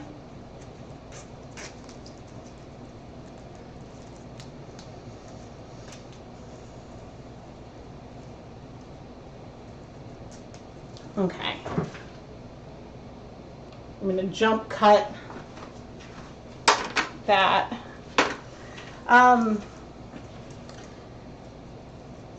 Yeah, because, well, it also like depends on, once I have dye stocks of colors made, then those colors get used a lot. Because, you know, I'm like, oh, I want to use up these colors. And so sometimes when I'm dyeing by feel and then I end up with a lot of color left, then that can be pretty bad. But actually, you know, this is a complete digression. I'm looking at, because sometimes I stand in front, there's this like collage photo that when you're far away you can tell it's a penguin. And when you're close up, it's like a bunch of selfies of me and Keith. And we put this poster up at our wedding. There's probably a picture of us, maybe not, but there could be a picture of Timmy in there somewhere. Which could have meant that Timmy has been in the videos all along. Maybe. But that was a digression. But yeah, I think at any given week, I'm like, ooh, there are these 10 things I really want to do. But then sometimes I'll do one technique and then I'm like, ooh, I need to do a follow-up to this immediately because I have the colors already mixed. Or I made a batch of guar gum and so I'm going to make 3 guar gum videos in one day, which is absolutely something I did. But that was kind of planned at the same time.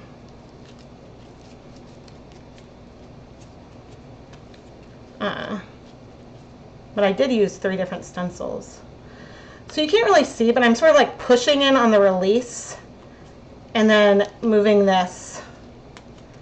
It's kind of nice that we've got, just from the resist, we have some little speckles here already. And so that's nice. Now, I don't know if I'm going to be good about leaving the white in, but I guess I'm going to need to mix a liquid dye and probably use foam brushes to apply it. Is what I think I'm going to need to do, because almost the color that's left here is almost good enough. No, but I want more yellow. It's okay if it goes like more yellow. Oh. Open you more. But yes, this is also why this part is usually a time lapse. I've also found that sometimes while I'm doing a task, I'll start to try to say a sentence and then it'll take me 6 tries to actually finish it because I'm so focused on what I'm doing.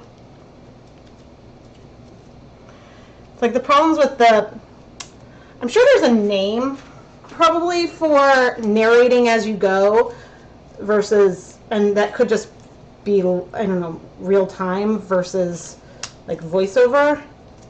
I don't know if there's a specific name for doing these things more in real time. But there are days when I'll film a video and I'll be like, I'll know, okay, this is just going to be entirely voiceover because of whatever's going on with me that day. Oh man.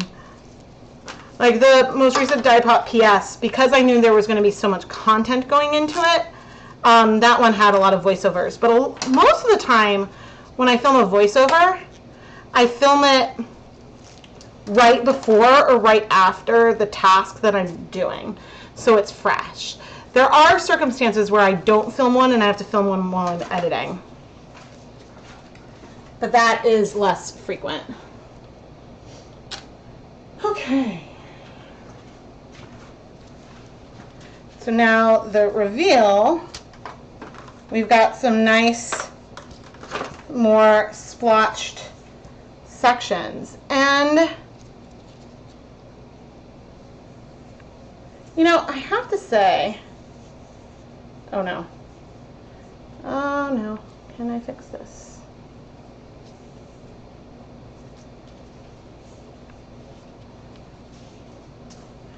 Okay.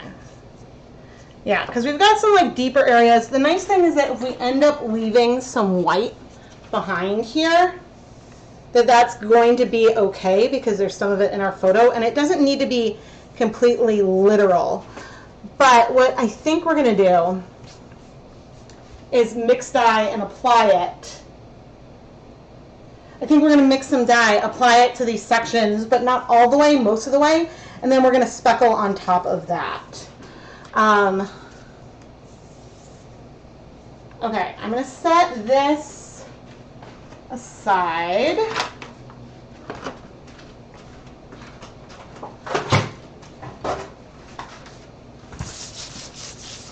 Wiping this down. Oh, Dawn, thank you so much for the super chat. Thank you. Okay, mask on, and we are going to attempt to mix a color by feel.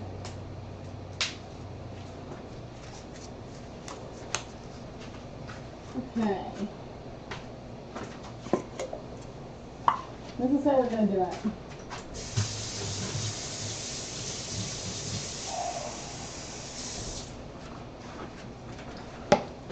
We're going a little rogue and a lot backwards. Okay.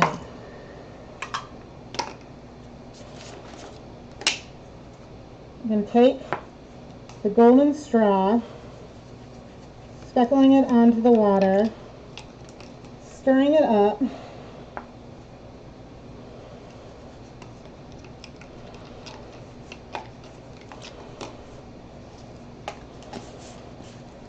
This is not the way I usually do things. Normally I add water to dye, not dye to water, but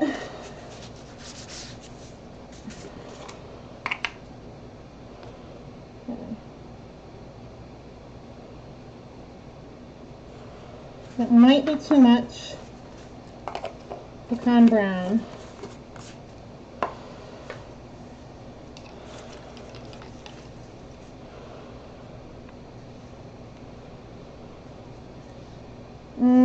I think I'm actually need a little bit more.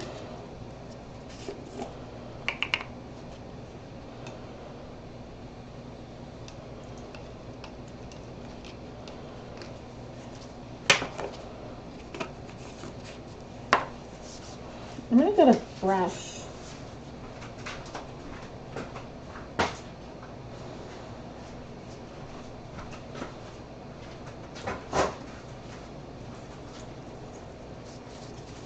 And a paper towel. That's pretty good.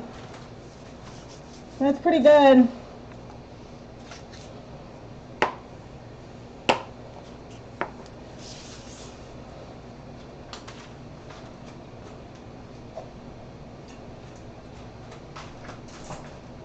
Okay. I'm going to bring the yarn back over.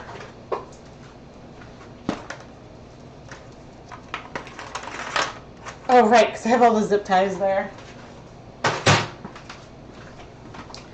Let me see.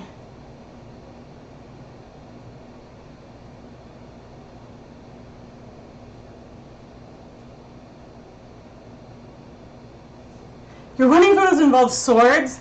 Okay, that's pretty cool. Yeah, so the thing that I was talking about, there's no actual photos of our wedding up there. But we had this, and it wasn't going to be like we were going to put it up and just like have it on an easel like at the wedding for people to look at. But then we didn't. Okay. We're going to start, and hopefully we have enough. We can always edit the color more.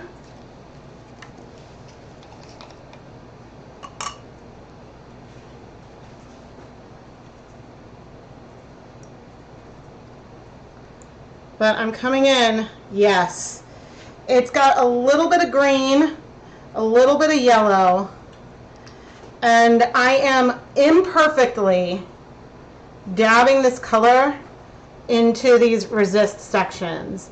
and we can have some of the more tan color left. That is okay, but we are sort of dirtying it up. So just like we added some chocolate to the outside, and actually even a little bit of fawn, but the base color on here, the tan, was some of the pecan brown to start with. So that was the color that we started with. And so we're now deepening some of this color a little bit, and we're also just making it a little bit of a different tone. So that way it's not just like one tone on itself.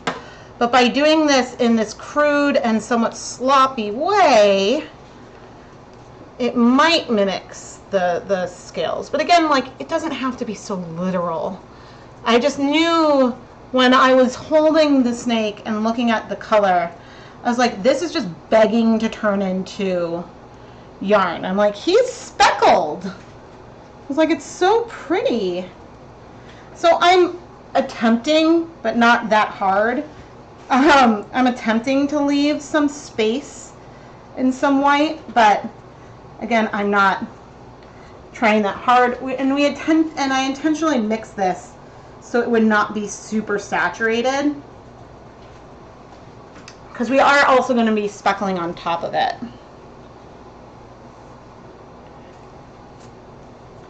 And now as I flip, we're looking for light areas that need some of the color. But again, if we don't end up getting this color everywhere, that is also okay, and it works with the inspiration. It's really nice when I do something that like definitely does not need to be perfect.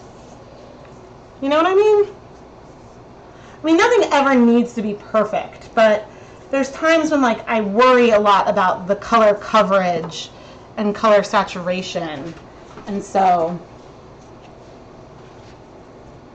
it's nice to just sort of be able to go with the flow a little bit. And I don't have a ton of the color left, so I'm going a little bit patchy to start, and I can go back over it again if I need to. But yeah, this is bringing in like a little bit of a different tone, a hint more yellow than what we had before, and at least wet, it feels really good. So the problem is that colors tend to look darker when they're wet, and so I may regret not using more of this color when the time comes. Whew, okay, our steamer basket is going great, and now I'm going to need to get set up for speckles. I nailed those colors. Why, thank you. Oh, I didn't take a picture. I guess I have like the time lapse. I want to take a picture before I speckle. No! Oh, that was photo.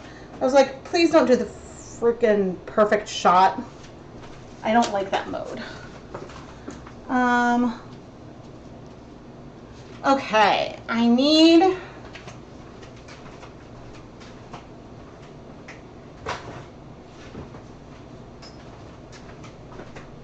I've got a cup here.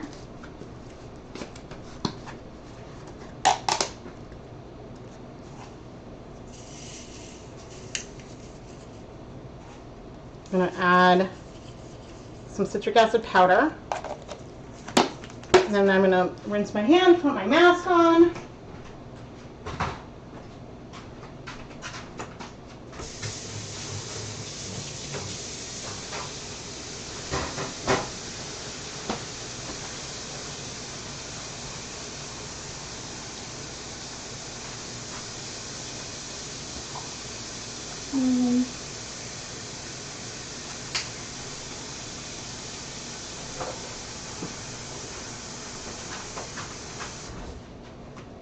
Okay, chocolate brown is a little bit.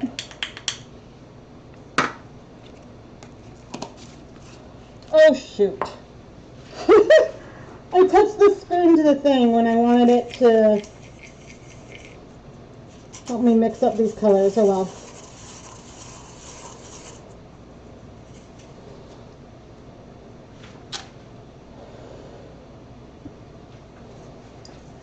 Oh well, so now I'm coming with some chocolate brown mixed with citric acid, and I'm going kind of all over this area. It's okay if this gets outside of the like designated speckled areas. That's not a problem. Ooh. But I do like, you can get more spread if you start higher up when you speckle, but then you make more of a mess. But we definitely have like mess on the counter from this, so.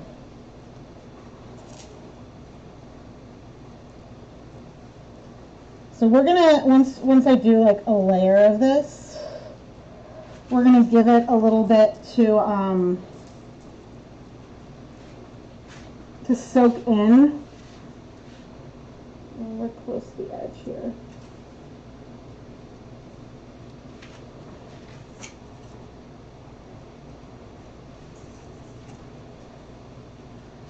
Yeah, we're gonna let it soak in a little bit before we flip and add more speckles.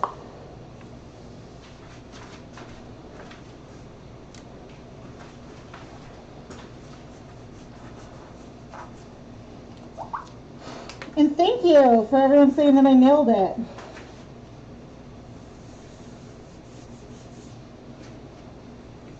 Okay, I am going to wash my hands.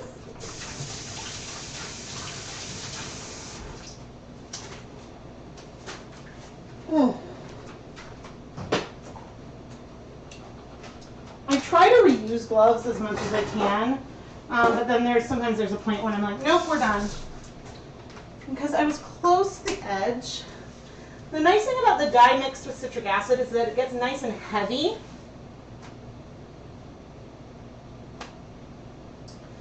No dye on the floor, which is always nice to see. I like to check.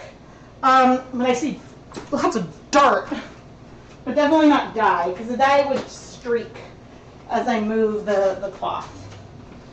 But I'm going to get a picture of this.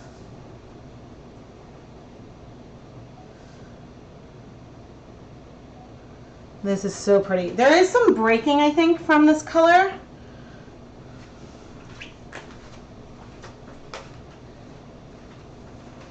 Oh, well, how long did I want to sit? Oh, dear Lord. Oh, crap.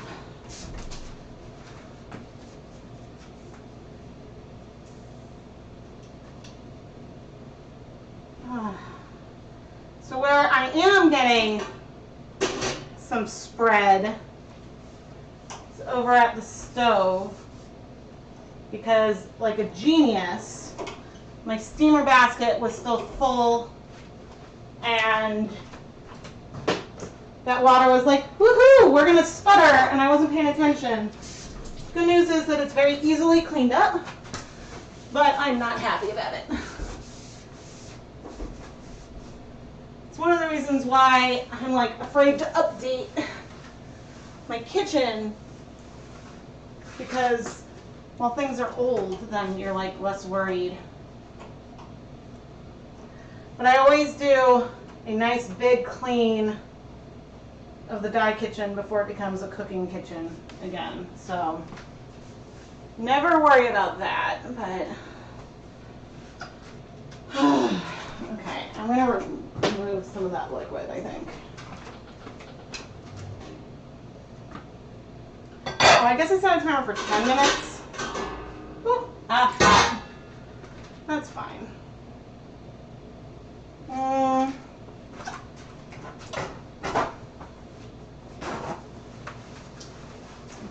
I'm gonna pour like a bunch of the brown out of this one dye bath into our other dye bath. So then the water level is much lower, because we do not need a high water level to steam.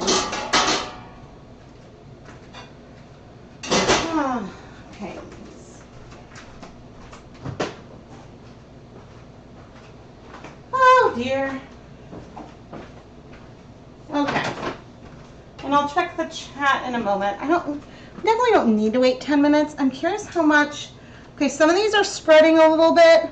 I did go very exuberant with it. I wish that the speckle color could be a little paler, and that could have been an argument for trying to use like one of the more yellow colors as the speckles, but I think it'll be okay. The downside, I guess the thing that you have to consider, I'll show some pictures from Google Photos in a little bit.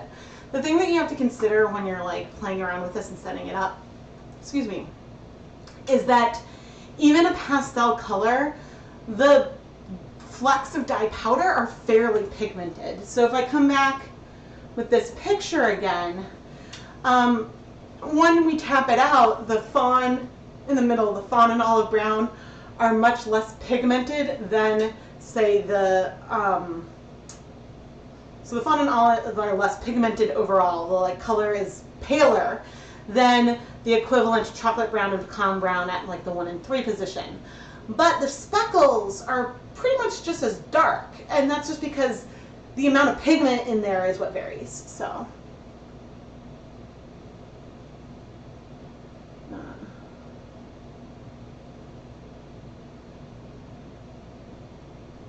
Oh, fun.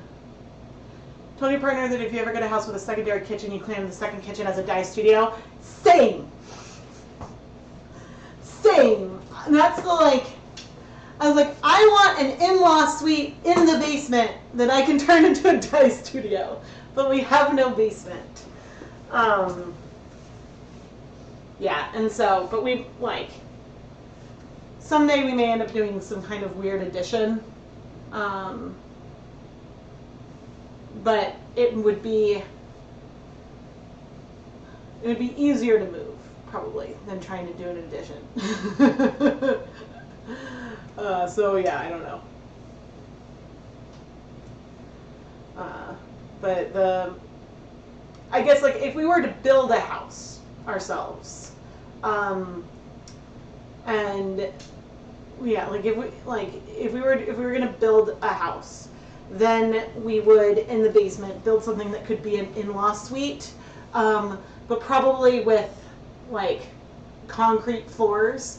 Like, we wouldn't bother putting flooring down so it could get stained, maybe, like, painted or something like a cheap flooring, but then I'd put, like, squishy pads on it that can get washed or something, right? So that way it's not, like, as bad for, like, my back and feet. But, yeah, we'd do, like, a little, like, have a kitchen sink, and have like cabinets, and then I don't know, as much as I don't like cooktops on islands, it would be great to like put in a top-down camera mount on the ceiling. That's my dream. So then I could like go full on top down.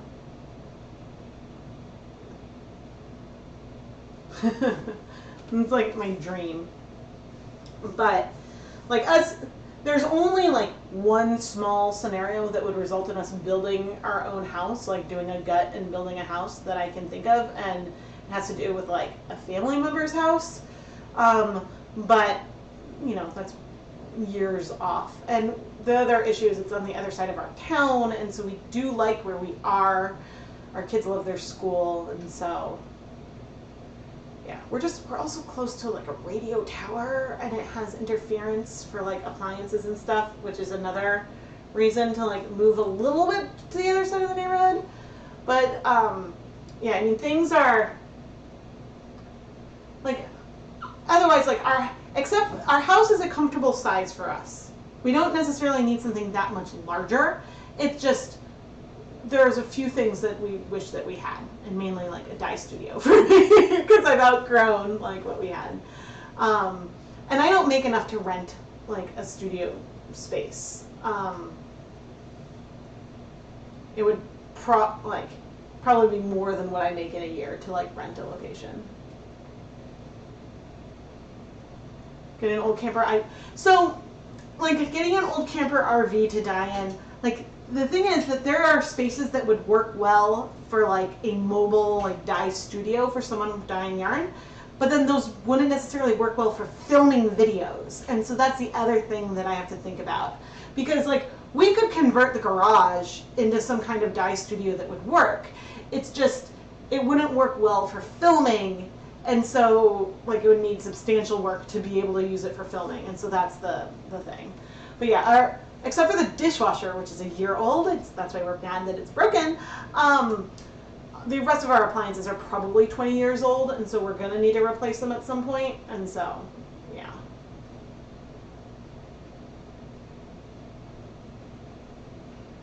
Yeah, so someday, like, yeah, but I mean, I've tried looking to see if there's like art studios and stuff, and like I haven't specifically like found something that is like nearby that's even an option.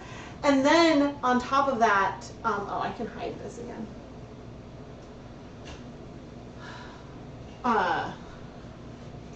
Yeah, I mean, I think that I would need to like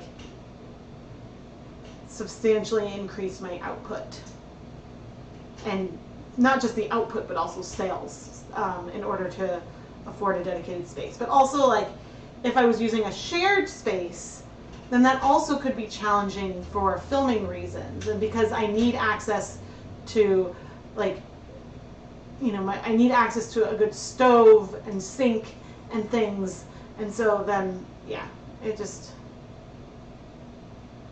complicated. But yeah, if you're in like Metro West of Boston and have ideas, you can DM me. But yeah, I definitely can't afford a space.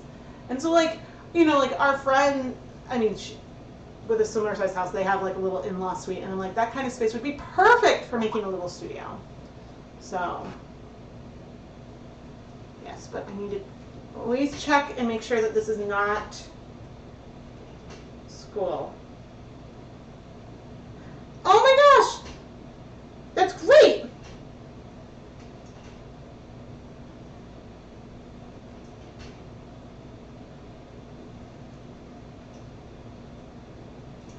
Yay, my brother. Someone got a third interview at a place, and so that's really good. Okay. We're gonna go. And by go, I mean we're gonna speckle on the other side.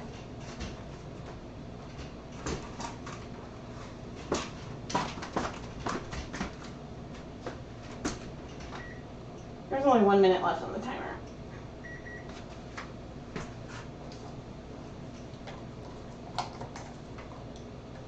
Oh, and I need new gloves. Okay.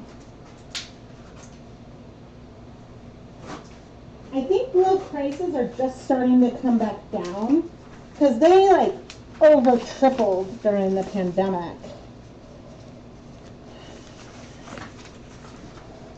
I tend to reuse them a lot, but once they get pretty wet on the inside, then I stop. This looks so good.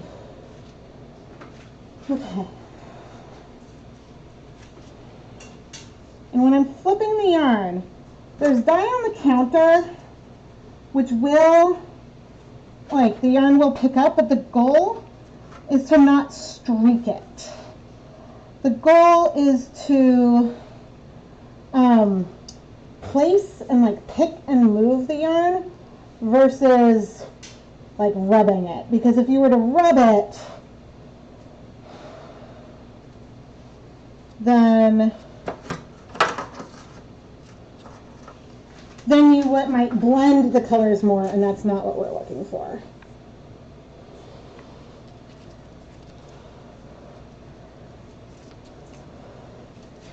But also it helps that we saw that these colors did strike a bit at room temperature. We saw that with our swatch thing, and so that gives us a good shot. So now, just heavy speckling on this other side. We could totally have this in a salt shaker for this. I do enjoy the fingertip process. I like the tactile feedback. That's what I'm looking for.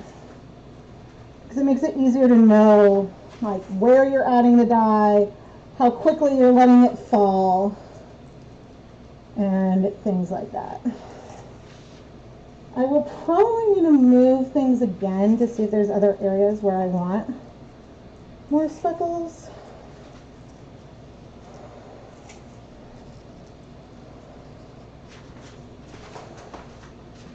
But it's pretty darn good. So the time we're waiting not only is going to let the dye like set to the yarn a little bit, but it's giving time for the dye crystals itself to get a little bit wet. So I hope that that also makes sense. Okay.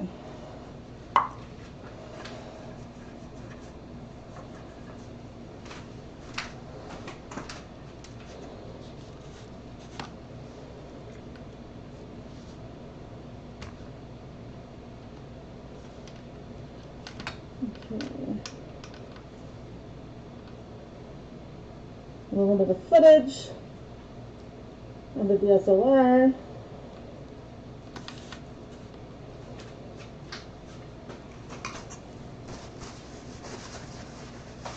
Okay.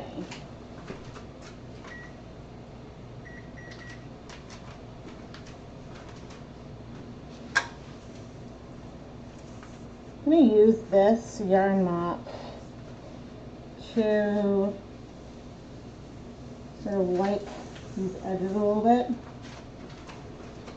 I was very careful,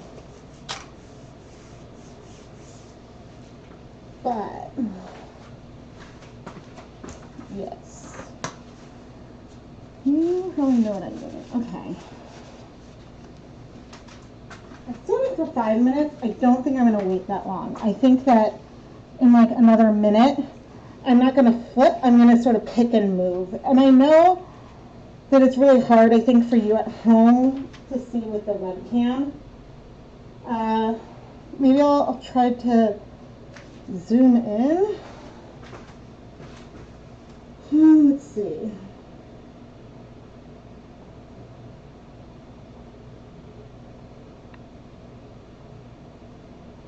I don't know why it's not letting me zoom in. Like, it should zoom in really far, it just stops.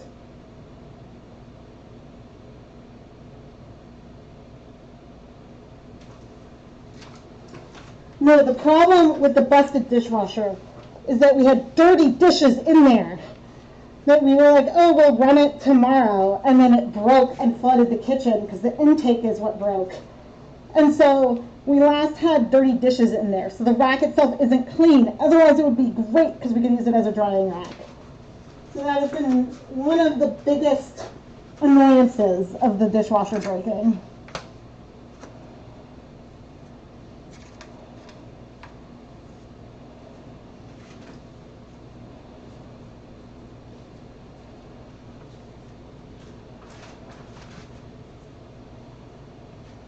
So I'm sort of micro flipping, exposing areas, but mostly we're pretty good. I have more dye, so we may as well speckle more. I do see a tiny bit of some transfer from some zip ties, but we're gonna roll with it. I mean, we have no choice. Okay.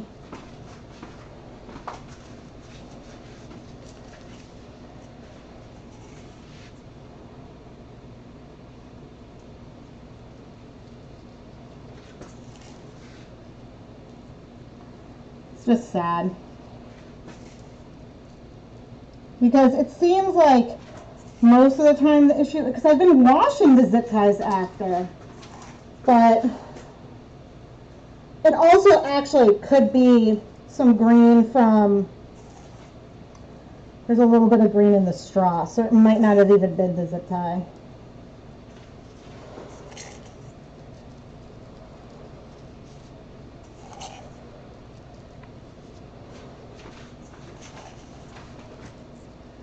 The nice thing though is I think I'm going to use up all of this dye that I mixed.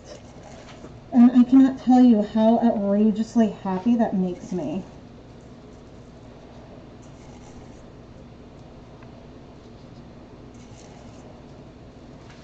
I love it when, like, the leave no dye behind is just completely built in.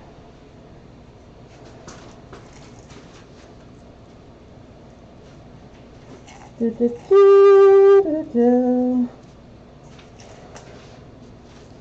And I don't mind some of these speckles going on the dark sections either. I know I said that maybe we would add more color to the dark sections. I have a feeling what's going to happen is I'm going to say in the end, man, I wish I went darker.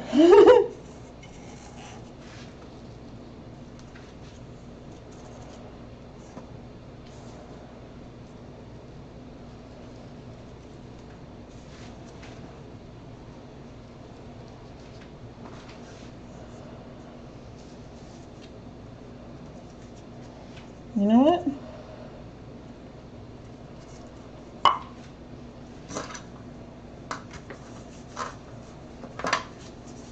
We'll get some specks on our mop.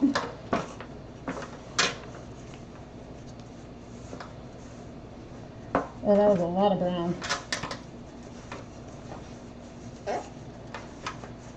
Okay, but I'm going to let this sit for however long is on the timer.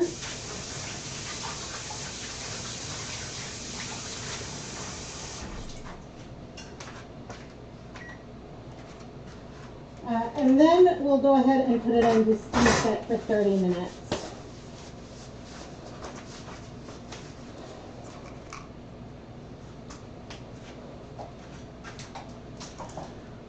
Whew!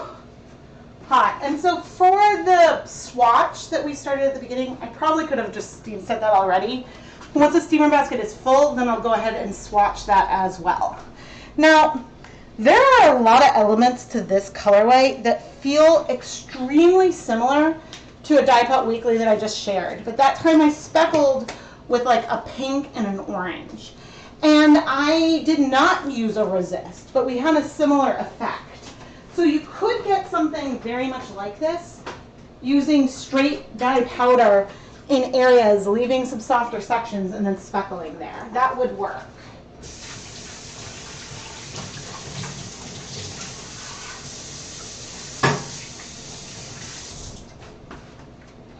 It just comes down to technique preference and stuff.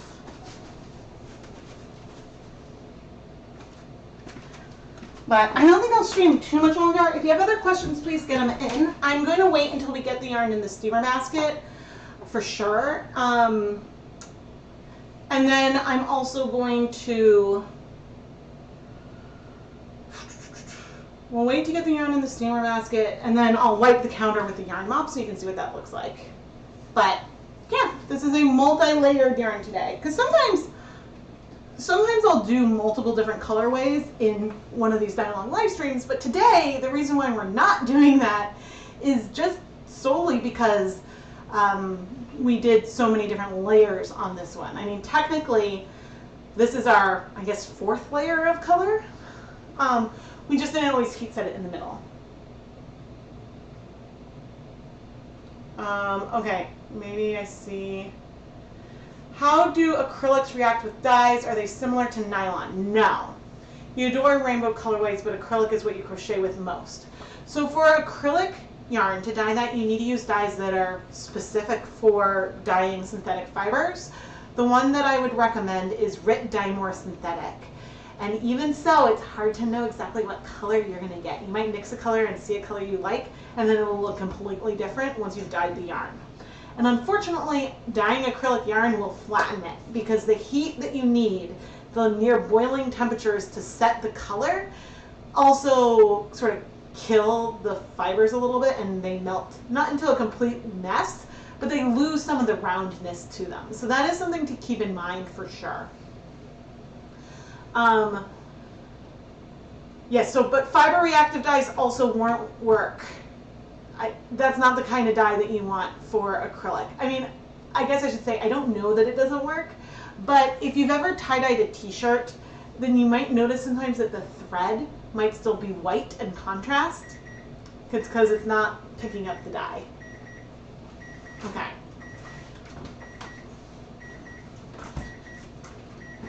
And of course I put those gloves away because I was not thinking about how I need to touch the yarn.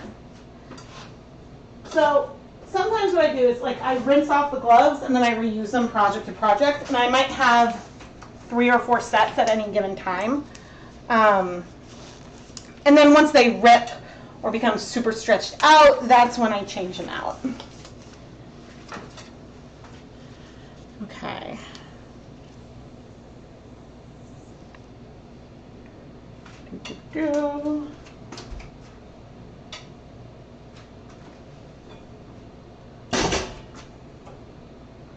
I'll set the timer in a second. What I'm doing here is coming in with our yarn mop. And if things feel tangled or out of sorts, don't worry, you can adjust that and fix it. Once the yarn is dry, it's easier. But I may have ruined the tablecloth. Because you can see I'm picking up a lot of pigment, and you can see some of it like streaking. So there's also going to be some staining here on the tablecloth, which, you know what? It is what it is. I'm going to go ahead and put some of these dry powders away. These containers. This head, I accidentally like scratched it with my finger.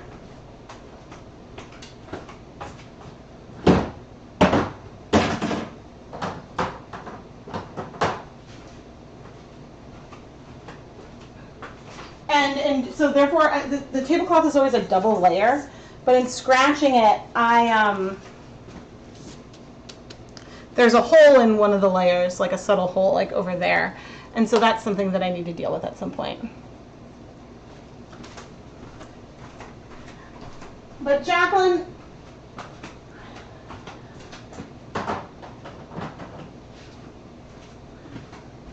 I will be 100% honest and say that I do not know for sure the type of dye that is used. Oh, shoot. So that camera. No. I don't know for sure the type of dye that's used for synthetic dyes.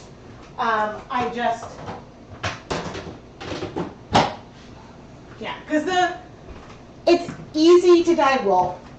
It is less easy to dye cotton, and it is even less easy to dye synthetics. Because most synthetic yarns, I think, get the color in them before, they must get colored before they're spun. You know, like as they're, I don't know if it's extruded or what.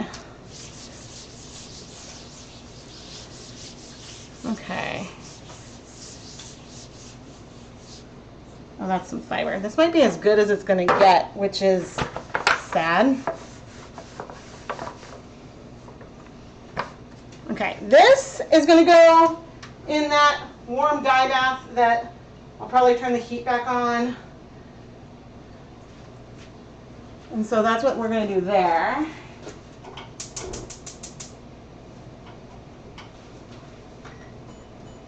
We'll set a timer for 30 minutes. Okay, these are going to go in the sink. Lots of stuff for the sink and for the trash. And we're going to try to clean this.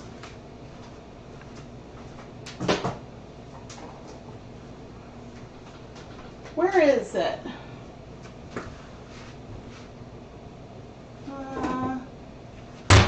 Okay. This is just some like 7th generation bathroom cleaner.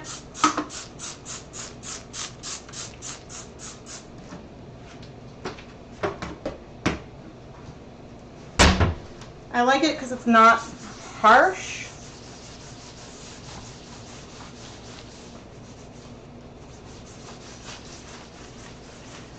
Because I don't want to use something harsh that then like I'll be dyeing yarn on top of. So it's working a bit.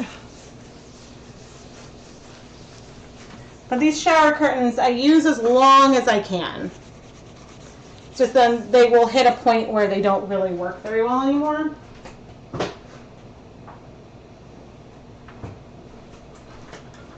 And then I use a new one. But I like the shower curtains because they can get wet. And so they're a little bit sturdy. I'll come in with water as well. But sometimes like I'll hit the point with like a cloth when it has enough stains that I'm like, all right, this one's done now. This is why sometimes you might notice that I'm doing more, I do more countertop stuff in the steam pans just because it's so much easier to clean that way.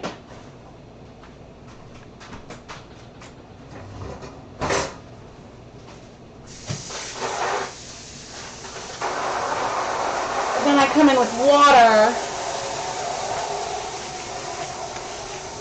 and like a fairly saturated cloth for this next step of cleaning.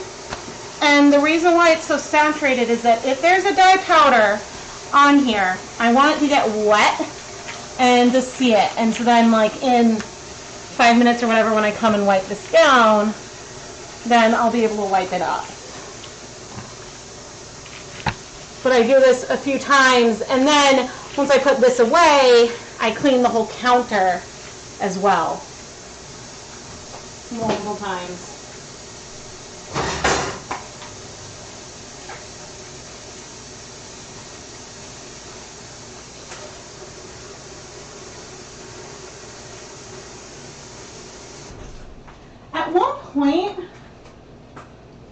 At one point I tried using some more just like cloth rags to clean things, but it didn't. The problem was then like cleaning the cloth rags, and like I don't want to put a lot of like dye powder in my washing machine because you worry about that getting stuck and then staining something, and yeah. But then I also wipe down the tripods and check. And like, even though like, I don't try to get any liquid on the filters, but I will also wipe the outside of my mask down occasionally, just to check. And I have never found dye on my mask, which is great.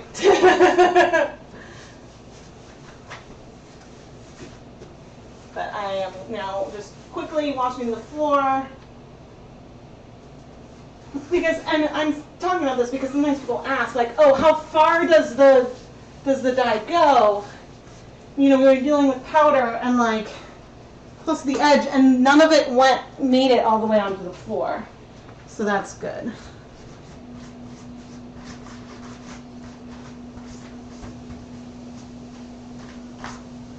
But I'll clean this again. Whew.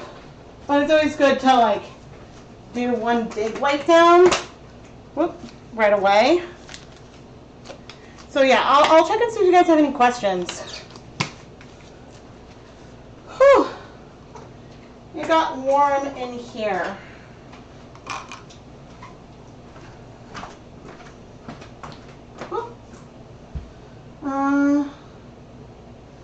Hello. Oh, I can pull a photo. You can pull a photo. Maybe.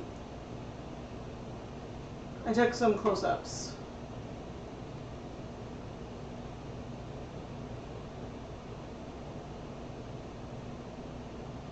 Okay, downloads. Nope. Move you there, move this here. This is the yarn. That's where we are.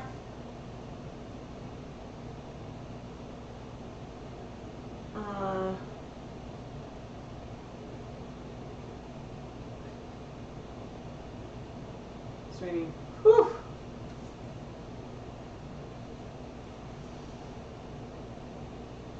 Yeah, so it worked very well. But anyway, why?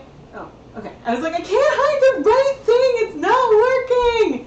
It's not working. But anyway, I want to thank you all so much for tuning in here today for a very late dye along, and this is going to go again into March, so that way you have time to dye along at home. I don't want to promise anything. There's a slight chance I might do another live stream inspired by this yarn. I would love to dye more colors that like complement it, and maybe if I feel like the first one isn't like dark enough, then maybe we'll do another version. There are options. But if you would like to see the yarn that you dye inspired by Tilly in the live stream recap, which will come out in early to mid-April, because I forgot that it's February and March, so early to mid-April is when the recap will come out, then share the yarn that you dyed on Instagram using the ChemKnits dye along hashtag, or look for this photo on the ChemKnits Facebook page. I also have that post linked in the description, and reply with a photo comment. And so, yeah, and then I'll pull as many as I can to include in the recap. And of course, you are still welcome to dye yarn inspired by previous dye along photos. I do have a whole playlist here that shows like a lot of what we've done in the past. I try to mix it up between pictures I've taken, things I find on the internet and whatnot. And feel free, if you're watching the replay of this, to leave suggestions of like themes for things that I should use for dye-alongs. Mostly I tend to pull things from nature or pull like random stills, but I have done one branded colorway. I did a Hocus Pocus one once. And so like I think that I talked about like how, oh, I can't market yarn inspired by something, but I can certainly dye yarn inspired by that, and I don't think there's any problem with that. And sharing like fandom and stuff. And so yeah, if there's something that you think that I should do, let me know in the comments. Oh, I'm so glad. I'm glad that you guys had fun and that this worked out. Especially because, thank you all for joining, because this was a very last minute one. Usually I try to schedule the dye-alongs a few days in advance, but I was hoping, like I had the photo on the like Valentine's Day, I made the photo, I was ready to go, but then it was like, oh, when are people coming? When is that happening? And then like people were coming, and I'm like, okay, I don't want to post the photo until I know when I can go live, and so here we are. But anyway, I'm trying to think if there's anything else. Subscribe and turn on notifications, then you don't miss videos if it's a last minute live stream. Oh, yes, that is a fair point. Leia said that if any watchers have their own snakes and decide to use them as the colorway inspiration instead of mine, go for it. Just similar to how in like the ice cream one, when I was like, you know, I chose mint chocolate chip, but you can choose to dye yarn inspired by your favorite flavor.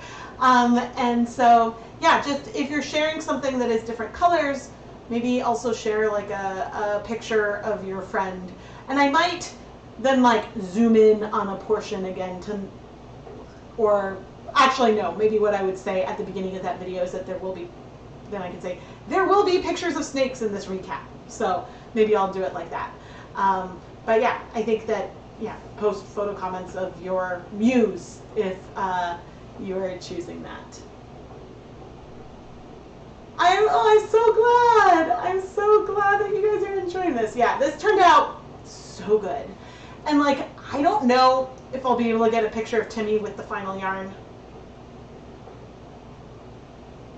Probably not that close. I think maybe I'll be able to like wear Timmy and hold the yarn and then maybe like do that. We'll see. Oh, it got so warm in this kitchen today. But anyway. I am Rebecca from ChemKnits, and thank you so much for watching. Bye, everyone!